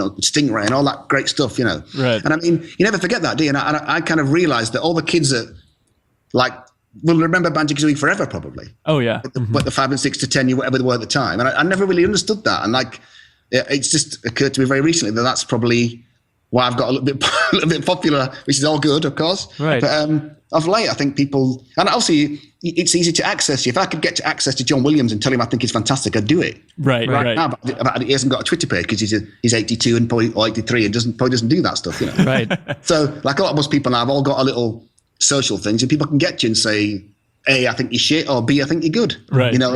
And so I think that it's easier to get to people now, isn't it? Kind of thing. So yeah, I think that childhood thing has worked in my favor. I've stuck around long enough to get popular again. Well, hey, to close things out, speaking about your popularity, I don't know if you're familiar with the website Giant Bomb. A little bit, yeah. Okay, yeah, they're a gaming website, but they have a popular podcast, and our friend who used to work with us, Dan Reichert, went over there, and in a recent episode, he made up a game show, which was Kirkhope or Wise. Oh, I heard that, actually. I did hear that. Oh, you did? Did you really? What'd you think of it? How many did you get right? I think most of them. All of them, yeah. No, it was like, I was very flattered about that, and I'm sure Dave was too. Did a lot of people tweet it at you then, that type of thing? Oh yeah, I get all the time. Yeah, sometimes it's hard. You miss stuff because it shoots by fast and all that. But I try to keep up with it all. But yeah, I heard that one. Okay, yeah. good. I do hear most stuff because people usually link me to it. So because I probably wouldn't find it otherwise, I'm probably won't have time to do it. So, but I do. People link me stuff, so I always tend to catch up with whether people think I'm crap or good or whatever. You know. So. Yeah. Nice. So you're saying if people appreciate your work in the past, they should tweet you constantly about it. Is that your best case scenario? Yeah, if they want to, I'm happy to reply. I always, I always try to reply to anybody. If they message me or email me, I always try to reply back. It might take me a little bit of time because I always think like, I'm not saying that I'm of this caliber, but if I could get to John Williams and just write to him and say, John, I think you're fantastic, and he wrote back and said, thanks, mate, I'd be like over the moon. You know what I mean? Frame it on the wall. Yeah, I would just be like, I'd frame it and have it on the wall that John Williams just typed 2 words to me. You know? Yeah. So, you know what I mean? So I always think that people, I'm not saying that I'm that caliber at by any means, but if someone wants to write to me and ask me some stuff or say something, I always try to reply. I think it's just a nice thing to do, really. What is your Twitter handle for people listening? It's just at Grant Kirkhope. Oh, that's easy enough. Not very exciting. Yeah. Great. Well, hey, we can't thank you enough for your time, Grant. Yeah, really thank you. appreciate it, man. Well, I'm very pleased for you to want to talk to me. Yeah. And also, thank you for working so hard so many years ago because you made some really memorable stuff. Yeah. I just sit back now, I'm feet up now. I don't do work at all. I'm just multi-millionaire. It's really easy. No, definitely give up the great work. And thanks again, Grant. Yeah. Thank you very much, gentlemen. I shall talk to you some other time. Yes, All right. sounds good, man. Thank you. All right. See ya. Yeah.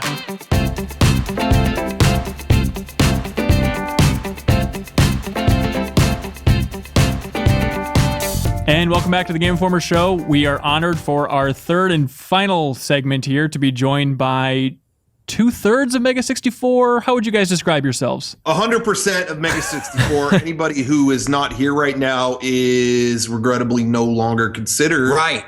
In member. fact, we're 150%. So we actually make up for the deficiencies of any other members who may or may not be here right now. Oh, perfect. Great. But we have Rocco and Derek from the comedy video production team. Is that what you guys would call yourselves? Sure. Yeah. Sure.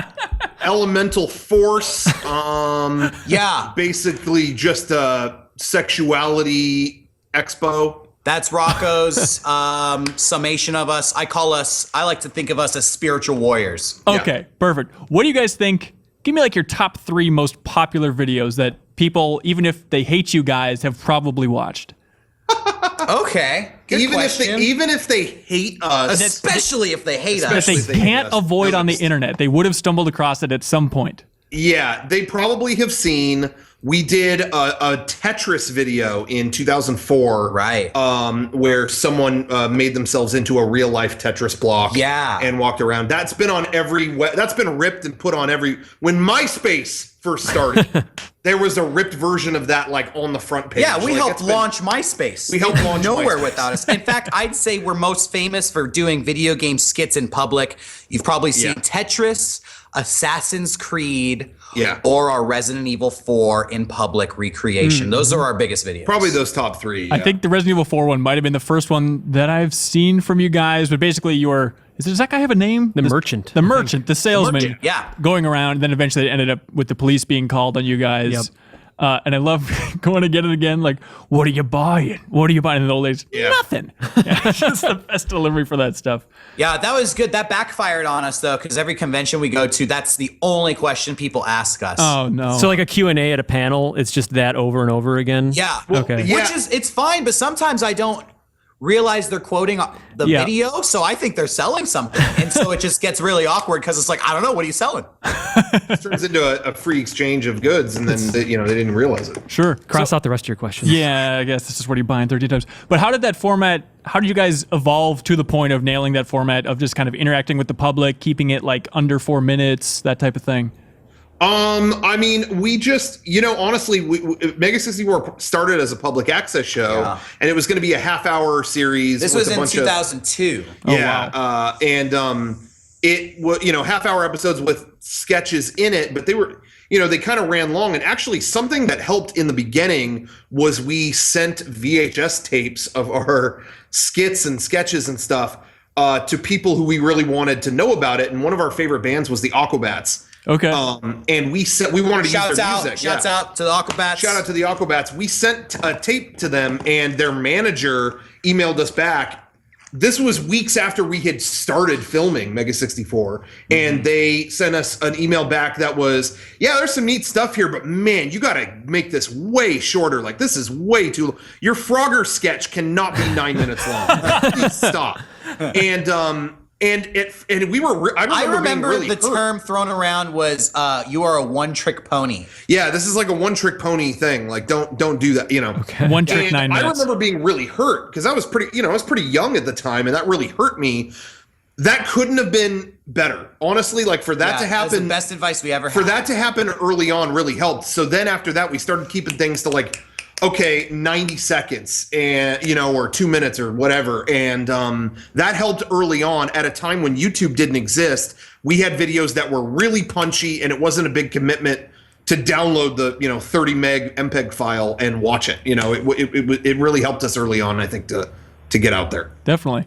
So did you guys have to train up on the idea of interacting that much with the public? Were you intimidated at first to just get in people's faces while wearing this obnoxious shit? You know what? We were intimidated at first. We've been doing this for so long now. I think that we're really used to it. But we all met doing theater in high school, and we kind of started getting into videos doing backstage productions where we would actually just mess with the cast members, mess with people around our school. And so we kind of started doing public skits, just going around our school and filming stuff there. And so it was kind of a gradual branching out into our own neighborhoods. And then we would go to the store down the street. And then within a few years, we were going downtown San Diego. We were leaving the state, going all over America, and eventually all over the world. So what was like your first big breakout? Because you guys started doing these kind of little funny internet videos. And then at a certain point, it seems like the video game industry really started paying attention to you and started hiring you out to do videos. Like, you've gone on now to do a couple of big Nintendo videos for like their E3 coverage and stuff like that. But was your first big breakout the Kojima transfarring thing? No, I think that was definitely a big one for us. Yeah, that was a big one for us. But I think the one that changed our lives the most, honestly, was probably in 2007. We did a video where Shigeru Miyamoto made a cameo in it. Oh, that's right. We were able to record that out in San Francisco when he was about to do his GDC speech. He had a few extra minutes and just agreed to be in our video. And by doing that, it really, I think a lot of developers saw that and kind of thought, well, if he's doing it, I'll do a cameo. Yeah. Or whatever, and yeah, I think that did a lot of. That was a huge milestone for us, but I'm going to take it back even further. And I would say in like 2004, 2005, we were approached by Ubisoft. They wanted us to do skits for Splinter Cell. And they were actually the first developer that actually reached out to us and trusted us to make a video for a real product. Before that, we were just doing stuff for ourselves and on the fly. And so I feel like those were on like Xbox Live. That was really big exposure for us at the time. Yeah. Which is funny compared to the videos we make now. Nobody cares about those old ones, but that was the first real shot we got. Ubisoft and Splinter Cell. Yeah, they really believed in us at a time that people weren't really making videos in promotional ways like that. Sure. So it was really cool. How did the Miyamoto thing even come to pass? How did you finagle that? We were in 2006. We did for the first time. We did we aired some of our videos at the GDC award show that they do every year, and it was just in between awards, just kind of showing a couple of our videos just for a laugh, whatever. Yeah. And that went over really well. And the next year they brought us back, and I noticed that Miyamoto was doing he was getting a Lifetime Achievement Award. He was getting a speech, or he was giving a speech, a talk there, and I just emailed them honestly, like. The GDC people, I said, I know that you're talking with his people every day. Can you throw in? I know it's happening. Can you just throw in a good word and maybe ask if he has 2 seconds for a video we can show at the awards and all that stuff? And everyone involved was like, well, I mean, he's going to say no, but yeah, we'll do it. Everyone involved was like, well, I mean, he's going to say no, but okay, yeah, I'll send it along down the chain. And then eventually I just got an email. He actually said, yeah, he has 5 minutes if it'll be quick. Oh my God. It's like, oh wow, okay. And it was really weird. Like we were just standing outside the, Moscone Center, just like waiting to film with him, and then the door opened. And it was weird because there was a crowd of people kind of standing around the door, and as he passed through, it was like Jesus Christ came back. It was like everyone's face just turned on. It was like you saw a real unicorn for once. And it was like everyone just standing there. Everyone's working the GDC circuit, just doing their job. No one's really smiling. You got people smoking a cigarette, and then suddenly here, hey, look who it is. I mean, it was just everyone just lit up. And then out of the door came Miyamoto, and he shook our hands, and it was just like, whoa, this is crazy. And it was really cool. Like, and you know what? I've never seen him since. I've never seen him at another GDC or another live event. That's when he ascended to the heavens, I think. Mythical figure. He shows up. It's wonderful. Yeah. And then, that's your experience. And then he asks you, what are you buying? And then perfect. you move on. Yeah. Oh, yeah. I'm so glad he didn't do that, because I would have been so pissy with him. Oh like, my really, man? God. Talk about I would have F been down. like, ditch the catchphrases, Nerd. So how ambitious did you guys plan on being with him? Like, it must be tempting to, like, if he said yes, like, we can push this, we can make him We act. knew not like, to do that. Okay. So, like, let's find the smallest amount of effort on his part that we could possibly use in a video. Right. Which ended up him walking through a door and giving a disapproving look. Yeah, it's his default face. And then you guys had the whole thing in mind of having the guy in the Link costume come out right behind him. Like, did you explain like the entire punchline to that video to him at that point? That was honestly something we just tried in the moment. We just thought. Yeah, we had the costume there, and we're like, maybe this will work. Maybe. I think we filmed a version that didn't have that. Yeah. We do that often. We're kind of formulating it on the spot, and we'll film multiple versions and figure out the funniest one later. Yeah, definitely. So do you want to talk about that Kojima experience? I got roped into that for the transfarring video. Yeah, that was really crazy, and I think it was 2011. We were just sitting around here in our studio, and we got an email from someone at Konami basically saying, we've been told by Kojima Productions that. Well, can we just say we were sitting around here, and then you started like freaking out? Yeah, I jumped up from the computer. I thought you saw a rat or something because oh my God, just like jumping all over the place. It was very exciting for this guy. I just want to point out this guy jumped like a little girl. We got it. We got it. Giant coward. It was really funny. It was we're letting you know Kojima Productions is about to contact you. Okay. And then they said they asked for my number, and then somebody from Konami called me and went, Kojima Productions is still going to contact you. Okay. Then I got like another call later. Kojima Productions is going to call you. And it's Ocelot on the phone? Is that the way that worked? Yeah, it was all in code. It was a call to announce the call. It was all a construct of AI's telephone. but yeah. So anyway, and then eventually, I talked to people at Kojima Productions in Japan, and Hideo had seen our videos specifically at GDC. He had gone to the awards, and we did a quick cameo with him. Yeah, he kind of did a Miyamoto follow up. The year following our Miyamoto video, Kojima did a cameo. Yeah, and he enjoyed it, so he said, We're trying to pitch this concept where called Transfar Ring, and we kind of hesitated on the name for a minute, trying to figure out what that meant. But they broke it down into how many words they combined. Sure, I think it was transfer, far, and then a ring of communication. Yeah. But anyway, they explained all that and then said, yeah, he just thought it's kind of a weird concept, transferring saves between different platforms, but you guys could make something fun with it. I don't know. We were like, okay. So it was really cool because I think a lot of people don't realize, because Hideo's not in our transferring video, but they were directly involved. And there are things Hideo wrote in that video. There are things he presented to us. Yeah, and a lot of people, when we put out that video, again, because he's not in it, a lot of people thought we just made that on our own, or we just made it up, or it wasn't official. Right. But like the ending with like the guy has the Splinter Cell goggles on, and at the ending and stuff, like that was a Hideo idea. He wanted to reference Splinter Cell. That's awesome. Cut of the video. And it was for a big company at the time. So we were like, well, we're known for being crazy, but let's kind of tone it down. Let's give them something that they'll be able to swallow. And Hideo came back with his own personal notes, which was, this was good, but needs to be crazier. Yeah. Turn it up to 11. Okay. Does he just have like a stock stamp that he kind of uses again and again that just says that for everything Metal Gear related? Yeah, he has the Raiden sword, and when the video's bad, he cuts the computer. Okay, perfect. Got it. Was it kind of tough to adapt your guys' style? Because there's a certain... no disrespect by this, but there's a certain like crudeness to it, kind of like almost like a Tim and Eric style insanity to the whole thing. And when you're doing a corporate video, are you guys tempted to ratchet things up and make things look a little bit more polished, but then you lose a little bit of the charm? Yeah, I think there's a little bit of that. When you work on a big project, you want it to be as professional as possible, and maybe you lose a little bit of the edginess and the rawness. But I don't think we've done stuff that we always try to maintain our sense of humor in it too.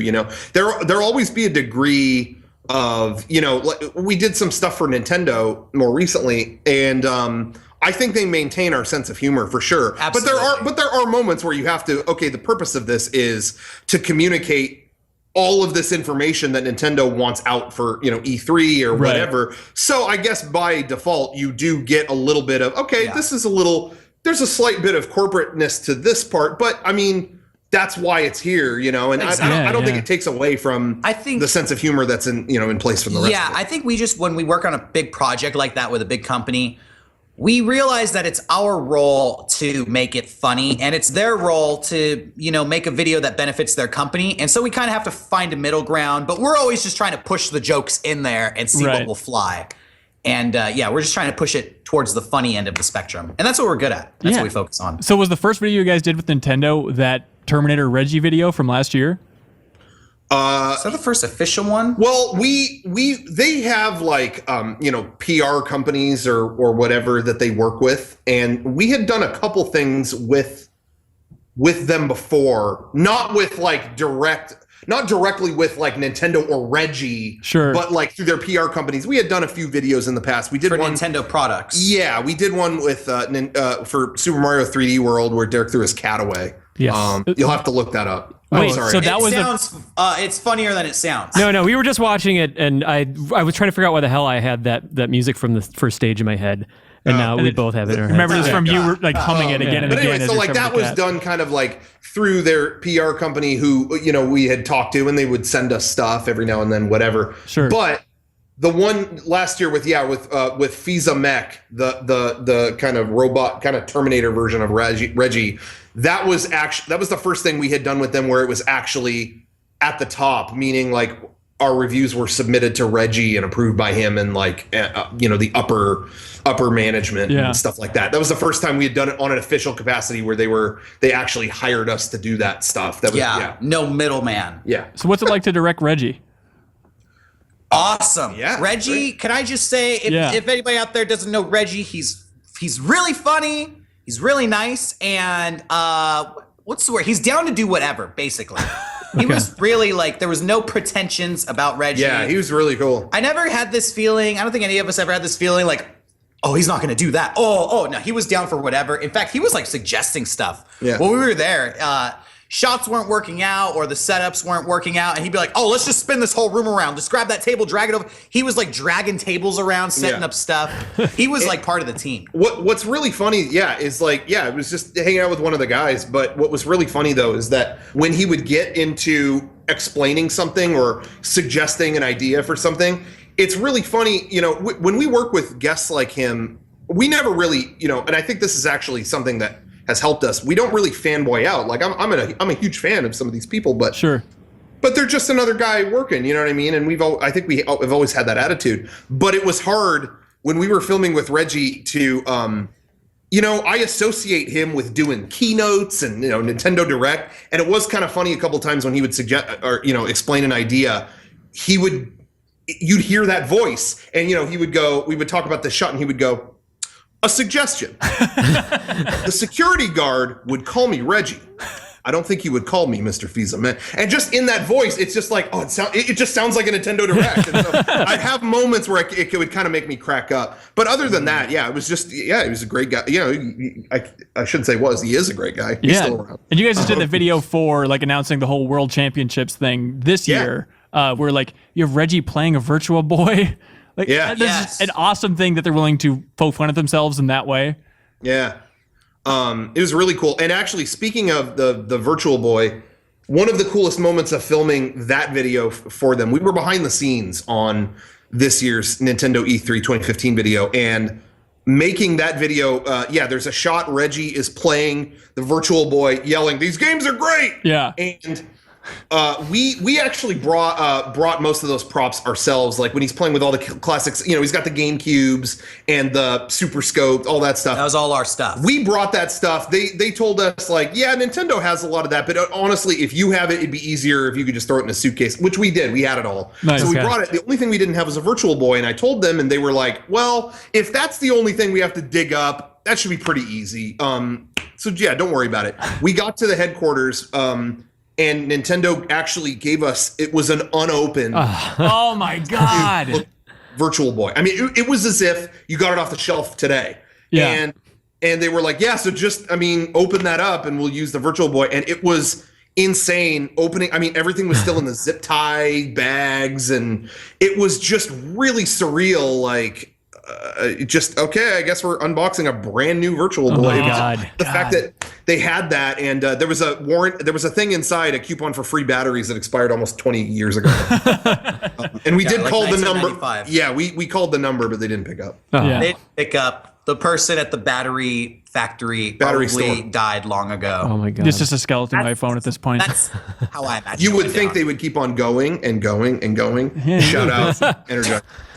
So it's really insane the amount of talent that you guys have worked with in the industry, like Kojima, Sakaguchi. You guys did that awesome video. Obviously Miyamoto, Yu Suzuki from Shenmue fame. Right. I can't believe that he narrated the story about farting all the way to the moon. It's just amazing. Ken Kutaragi, like people are scared to look at Ken Kutaragi, and they did that you could get him in that comedy video. Yeah. I know. I had to grab Ken Kutaragi by the lapels of his jacket to film that video, and let me say that was the softest jacket I've ever laid my hands on in my entire life. Good God. And rolls in style. It was funny because, Derek, he grabs him in the video, and you said that in the moment after we stepped away. Derek was like, I think I really ripped on his suit, and I think that's a really expensive suit. I don't know what fabric it was, but it's like I fantasize about touching it now. but he said that to me, and I thought to myself, I'm like, he probably is rich, right? Isn't he? I never think about that kind of stuff. Right. I was like, he probably is. I don't know. Suit can't be that nice though, can it? I don't know. And then as we were saying that, he pointed out we were in San Francisco. He pointed out the Tesla that drove by, and he's like, "Oh yeah, I'm getting." I think he said something in Japanese, and it was like, I'm getting one of those in the morning, or a couple of those, or something like that, where it was like, why did I doubt that he was rich for a second? I had like a personal appointment with the Tesla factory. Yeah, that's what it was. Oh wow. My God. So have you guys encountered much of a comedic cultural barrier? Because you work with Japanese developers so much. Can you talk about some of the things that don't really translate well? I want to say there was one specifically in our most recent video with Sakaguchi. There's a joke where they ask him, like, he basically, I'm gonna spoil the video. He's trying to get fired, and he's done making Final Fantasy games. They keep being successful. He keeps being forced to make more.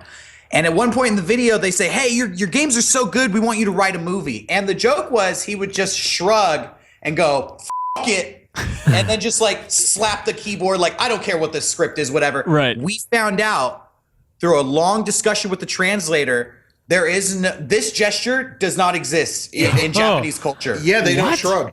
Wait a second, but this is confusing specifically for Final Fantasy because I think of Cloud's shrugging animation in Final Fantasy VII. He does it all the time. Shrug, and he would.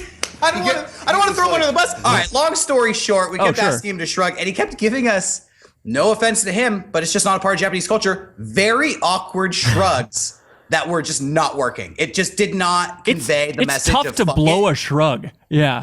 He would kind of like, there was this kind of shrug, just like,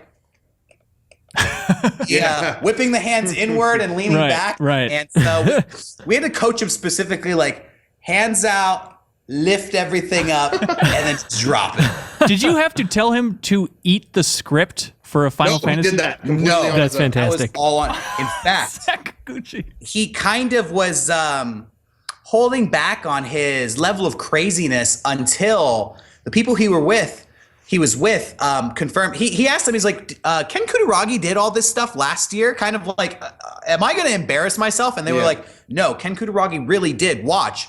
They pulled out a cell phone and showed him the Kutaragi video. Oh, man. Yeah, and that caused an inspiration within him. The next take, he's like, okay, I will do better. That's just your that's golden when he was ticket. eating paper and smashing stuff. So I think there was a little bit of a competition inspired on that day. No one can say no now. That is your absolute golden ticket. Like, look, this is Ken Kutaragi, father of the PlayStation. Look at him. He's going nuts. And everyone has to think, well, exactly. All right. And also, but in regards to what you were saying a minute ago, though, in terms of our humor translating into Japanese, like, that's really only one of the barriers we've hit. For some reason, our types of videos, it just translated over to Japanese really well. Like, we have a lot of Japanese fans, and it just ends up working out really well. Nice. I love when Sakaguchi painted Bad Boy on the wall of all the things to paint. It's so brilliantly simple. But then also during Bad Boy for life. Bad Boy for life. And then during his acceptance speech, I felt like he kept on referencing the video too. Like, hey, remember I'm a rapper, you guys. That must have been a nice tip of the cap for you guys. Yeah, that was very surreal. Honestly, we were at the award show when that happened. We weren't expecting that, and that was just crazy. I feel like me and Rocco were just on cloud nine when he mentioned us in any capacity. He ended his Lifetime Achievement Award speech by thanking Mega64, and like I said, we really don't fanboy out too much, right? But and even when we were filming with him, I've been a Final Fantasy fan my entire life, but I didn't, it never entered. I don't know. To me, it's just, here's a guy here, and I didn't think about that too much. But as I was sitting there at the awards when he thanked us in the speech, that was the moment where, like, the wall was pierced. Like, it just, of course, all of a sudden it flooded back. Like, all the nights I played, my whole family played Final Fantasy. I remember being in first grade and my mom woke me up because she was about to beat Zeromus in Final Fantasy 2 on Super Nintendo, and it was like the whole family had to gather around and see that. And all these memories started flooding back to me, and it was like, oh my God. And now here I am all these years later. Yeah. And the guy's got sunglasses on going, yo, shout out to those guys. It's like, it was hard to ignore. It was a celebration of his career, and it was just his moment. And it should have been all about him, and he took a time just to mention us. And we're nobody, really, compared to, Final Fantasy and the weight that holds in the video game industry. We should not have been in the same breath. Definitely. So we really, that was really special to us. So how's your business going overall? Like, are you still contracting out tons of work? Is it tough to get the motivation to do stuff just for fun then? Hey, buy a shirt, shop.mega64.com. Shouts really out. Need this. Just buy a hat. We got hats now. We got posters available. Get a poster. We've always, we've been around as long as we have been because we kind of do a lot of different things. And, we've been, obviously we do videos. We make the kind of videos that we want to make. Our business has still been trying to make each other laugh, so we still do that. There are game companies who have hired us to do stuff and continue to, and that's great. But we also, we go to a lot of conventions, all the big gaming conventions. We just started a 24-hour live stream called Mega64 TV that just 24 hours a day plays 10 years of our, or however long it's been now, 12 years of our content. Oh, that's awesome. All the time, and people go in there and just hang out in the chat room and stuff like that, so we always try to do a lot of different stuff, and that's how, we always make it work. And I want to say, just today, we uploaded our 500th video to YouTube. And that's the PT one? Yeah. Yes. Yeah, we put out man. a PT video this Congrats. Wow, well done. So throughout the history, we talked about like the most popular ones or the most widespread ones, but which are the ones that you feel like don't get enough credit or that still really make you laugh for a bizarre reason? There's one, speaking of way back we mentioned Ubisoft and Splinter Cell. There's one video. I wish I could remember the name of it, but it's all filmed in one take, and Rocco and Sean play roommates. Yeah, the Fifth Freedom or It's the something. Fifth Freedom. Yeah. It's a very old video, but I love it, and I really consider it like a piece of performance art right. between Rocco and Sean. It's Yeah, all one take, and it's hilarious. Yeah, it was done like 8 years ago, and yeah, Ubisoft wanted us to do a video where we utilized like this way that Sam Fisher could poison people to kill them or something. The story of the game was the government developed a law for certain government agents where it was legal for them to kill people. It was called the Fifth Freedom. Okay. Yeah, something like that. But it's all shot in one take where Sean kills me. I don't know. It's like no one's talking about that video right now, but that's a good lost one. Another video that I think is overlooked, and so I try to bring it up as much as possible now that it's been years later, is for a while we were doing videos exclusively for IGN for like a short period of time, and there was a video we did called Dream. It's called the stuff that dreams are made. Actually, I think cast that dreams are made of. Yeah, the cast that dreams are made of. I think they uploaded it to YouTube as like Dreamcast Murder Mystery or something like that. But it's a black and white noir movie about it's kind of the history of the Dreamcast. Okay. And it was a video we just did. It's kind of like half funny but half like sincere tribute. Okay. And we were real. I was really proud of that video. And Yeah, I think they kind of didn't. No one really knew how to promote it, and so it didn't really get seen by that many people. So now every time anybody asks me about a video maybe they haven't seen, I always try to direct them to that because I was really happy with that. Cool. It's a pretty good video. Yeah. I wanted to ask, just since the theme of this episode of the podcast is sort of 64 themed, how did you guys land on Mega64 for a name? Honestly, it was somebody's screen name on AOL Instant Messenger, and I thought that sounds cool. That's perfect. Not one of you "Hey, guys? Can I use that name? Sure. At Okay. the time, I think it was 2002 when we had come up with this. So GameCube was the current gen system. So, the Nintendo 64 was in this sweet spot of not quite retro, but not quite relevant. Yeah. Not So, cool. Right, So, right. so it was just funny at the time. Okay. Stuck. And now the retro thing and like the nostalgia started growing and like name still looks good. Name still Yeah. looks good. I don't understand nostalgia for Nintendo 64 games. Those are the worst games Yeah, we've spent of all time. That's probably my least favorite system. Perfect. This is going to fit perfectly with the rest of the podcast. It has like 5 good games on the whole system. Yeah. Yeah, maybe. that's right. That's mainstay Nintendo. So I wanted to ask you guys on a slight tangent, Dragon Ball Z. You guys have seen the new movie? I think I was following you on Twitter. I think you mentioned that at some point, right? Yes. Battle of Gods. Yeah. You weren't there. No, You I weren't there? haven't Okay. seen Battle of Gods. Okay. No, not Battle of Gods. The newest Oh, one. the new one. Resurrection F. Yeah. Haven't seen that one either. But this guy has. It just came out in Japan. We have friends at Funimation. We've worked with them, and yeah, they got to. Toei wanted to premiere the movie in like a Hollywood premiere before anywhere else, and somehow I wormed my way in. That's awesome. So what'd you think? Because I love Battle of Gods. It took me forever to get around to it. Then I finally watched. I was like, oh, that's a really fun, bizarre Dragon Ball Z movie that I never knew I wanted to watch. But Yeah. how does the Resurrection F compare to it? Well, yeah, I loved Battle of Gods because for me personally, you could really. I love Akira Toriyama, and I love that it didn't. I know everyone's expectation of Battle of Gods. It was the first Dragon Ball Z, the first official new Dragon Ball Z animation in so many years. There's an expectation from a lot of people to have it be nonstop action, Right, or just right. people going Super Saiyan 8. And I loved that Akira Toriyama went, no, this is cute. Make it it's a reunion. You spend time with all these characters that you loved, and it was just adorable. And It's just a loved that. comedy, I know it wasn't yeah. everyone's cup of tea, but I loved it. Right.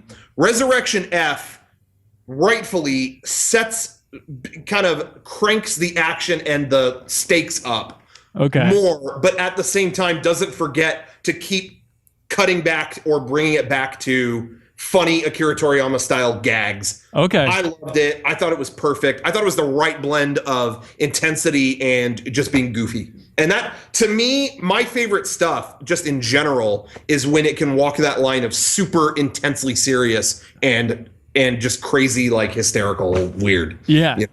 Perfect. So I loved it. That's an awesome review. Sorry, Tim, do you have anything else that's non-Dragon Ball Z related? No. I don't want to step on this. This beautiful moment. Yeah. Cool. Well, I guys, think personally, we did a Dragon Ball Z Mega 64 video that tops both those features. So That's true. We did. I just True. want to plug that. That's true. It's approaching 1 million views on YouTube, and that never happens for Dragon Ball Z videos. That's awesome. Usually no views. Perfect. Well, thanks again for your time, guys. Really appreciate it at the tail end of our Nintendo 64 special episode. Yeah, so thank thank you you for coming in and crapping all over the nostalgia of everybody. Oh, Thanks for having us. That's okay. GameCube was a better system. Okay, good. Put that tagline on all your on the front page, GameInformer.com. Okay, absolutely, guys. Thank you so much. And thank you so much for watching and listening. We wanted to point out that because all the emails were like N64 themed this week, that we didn't throw those other ones away. Those are in the pool for the running next week for Question of the Week and all that fun stuff. So That's right. Nice. Next week is going to be all N-Gage themed. That's right. Your favorite N-Gage The game. true greatest system. What's your favorite battery to remove to put in your game? We're going to answer that next week, but I think you're going to be surprised. Can we plug our YouTube channel? yeah, please.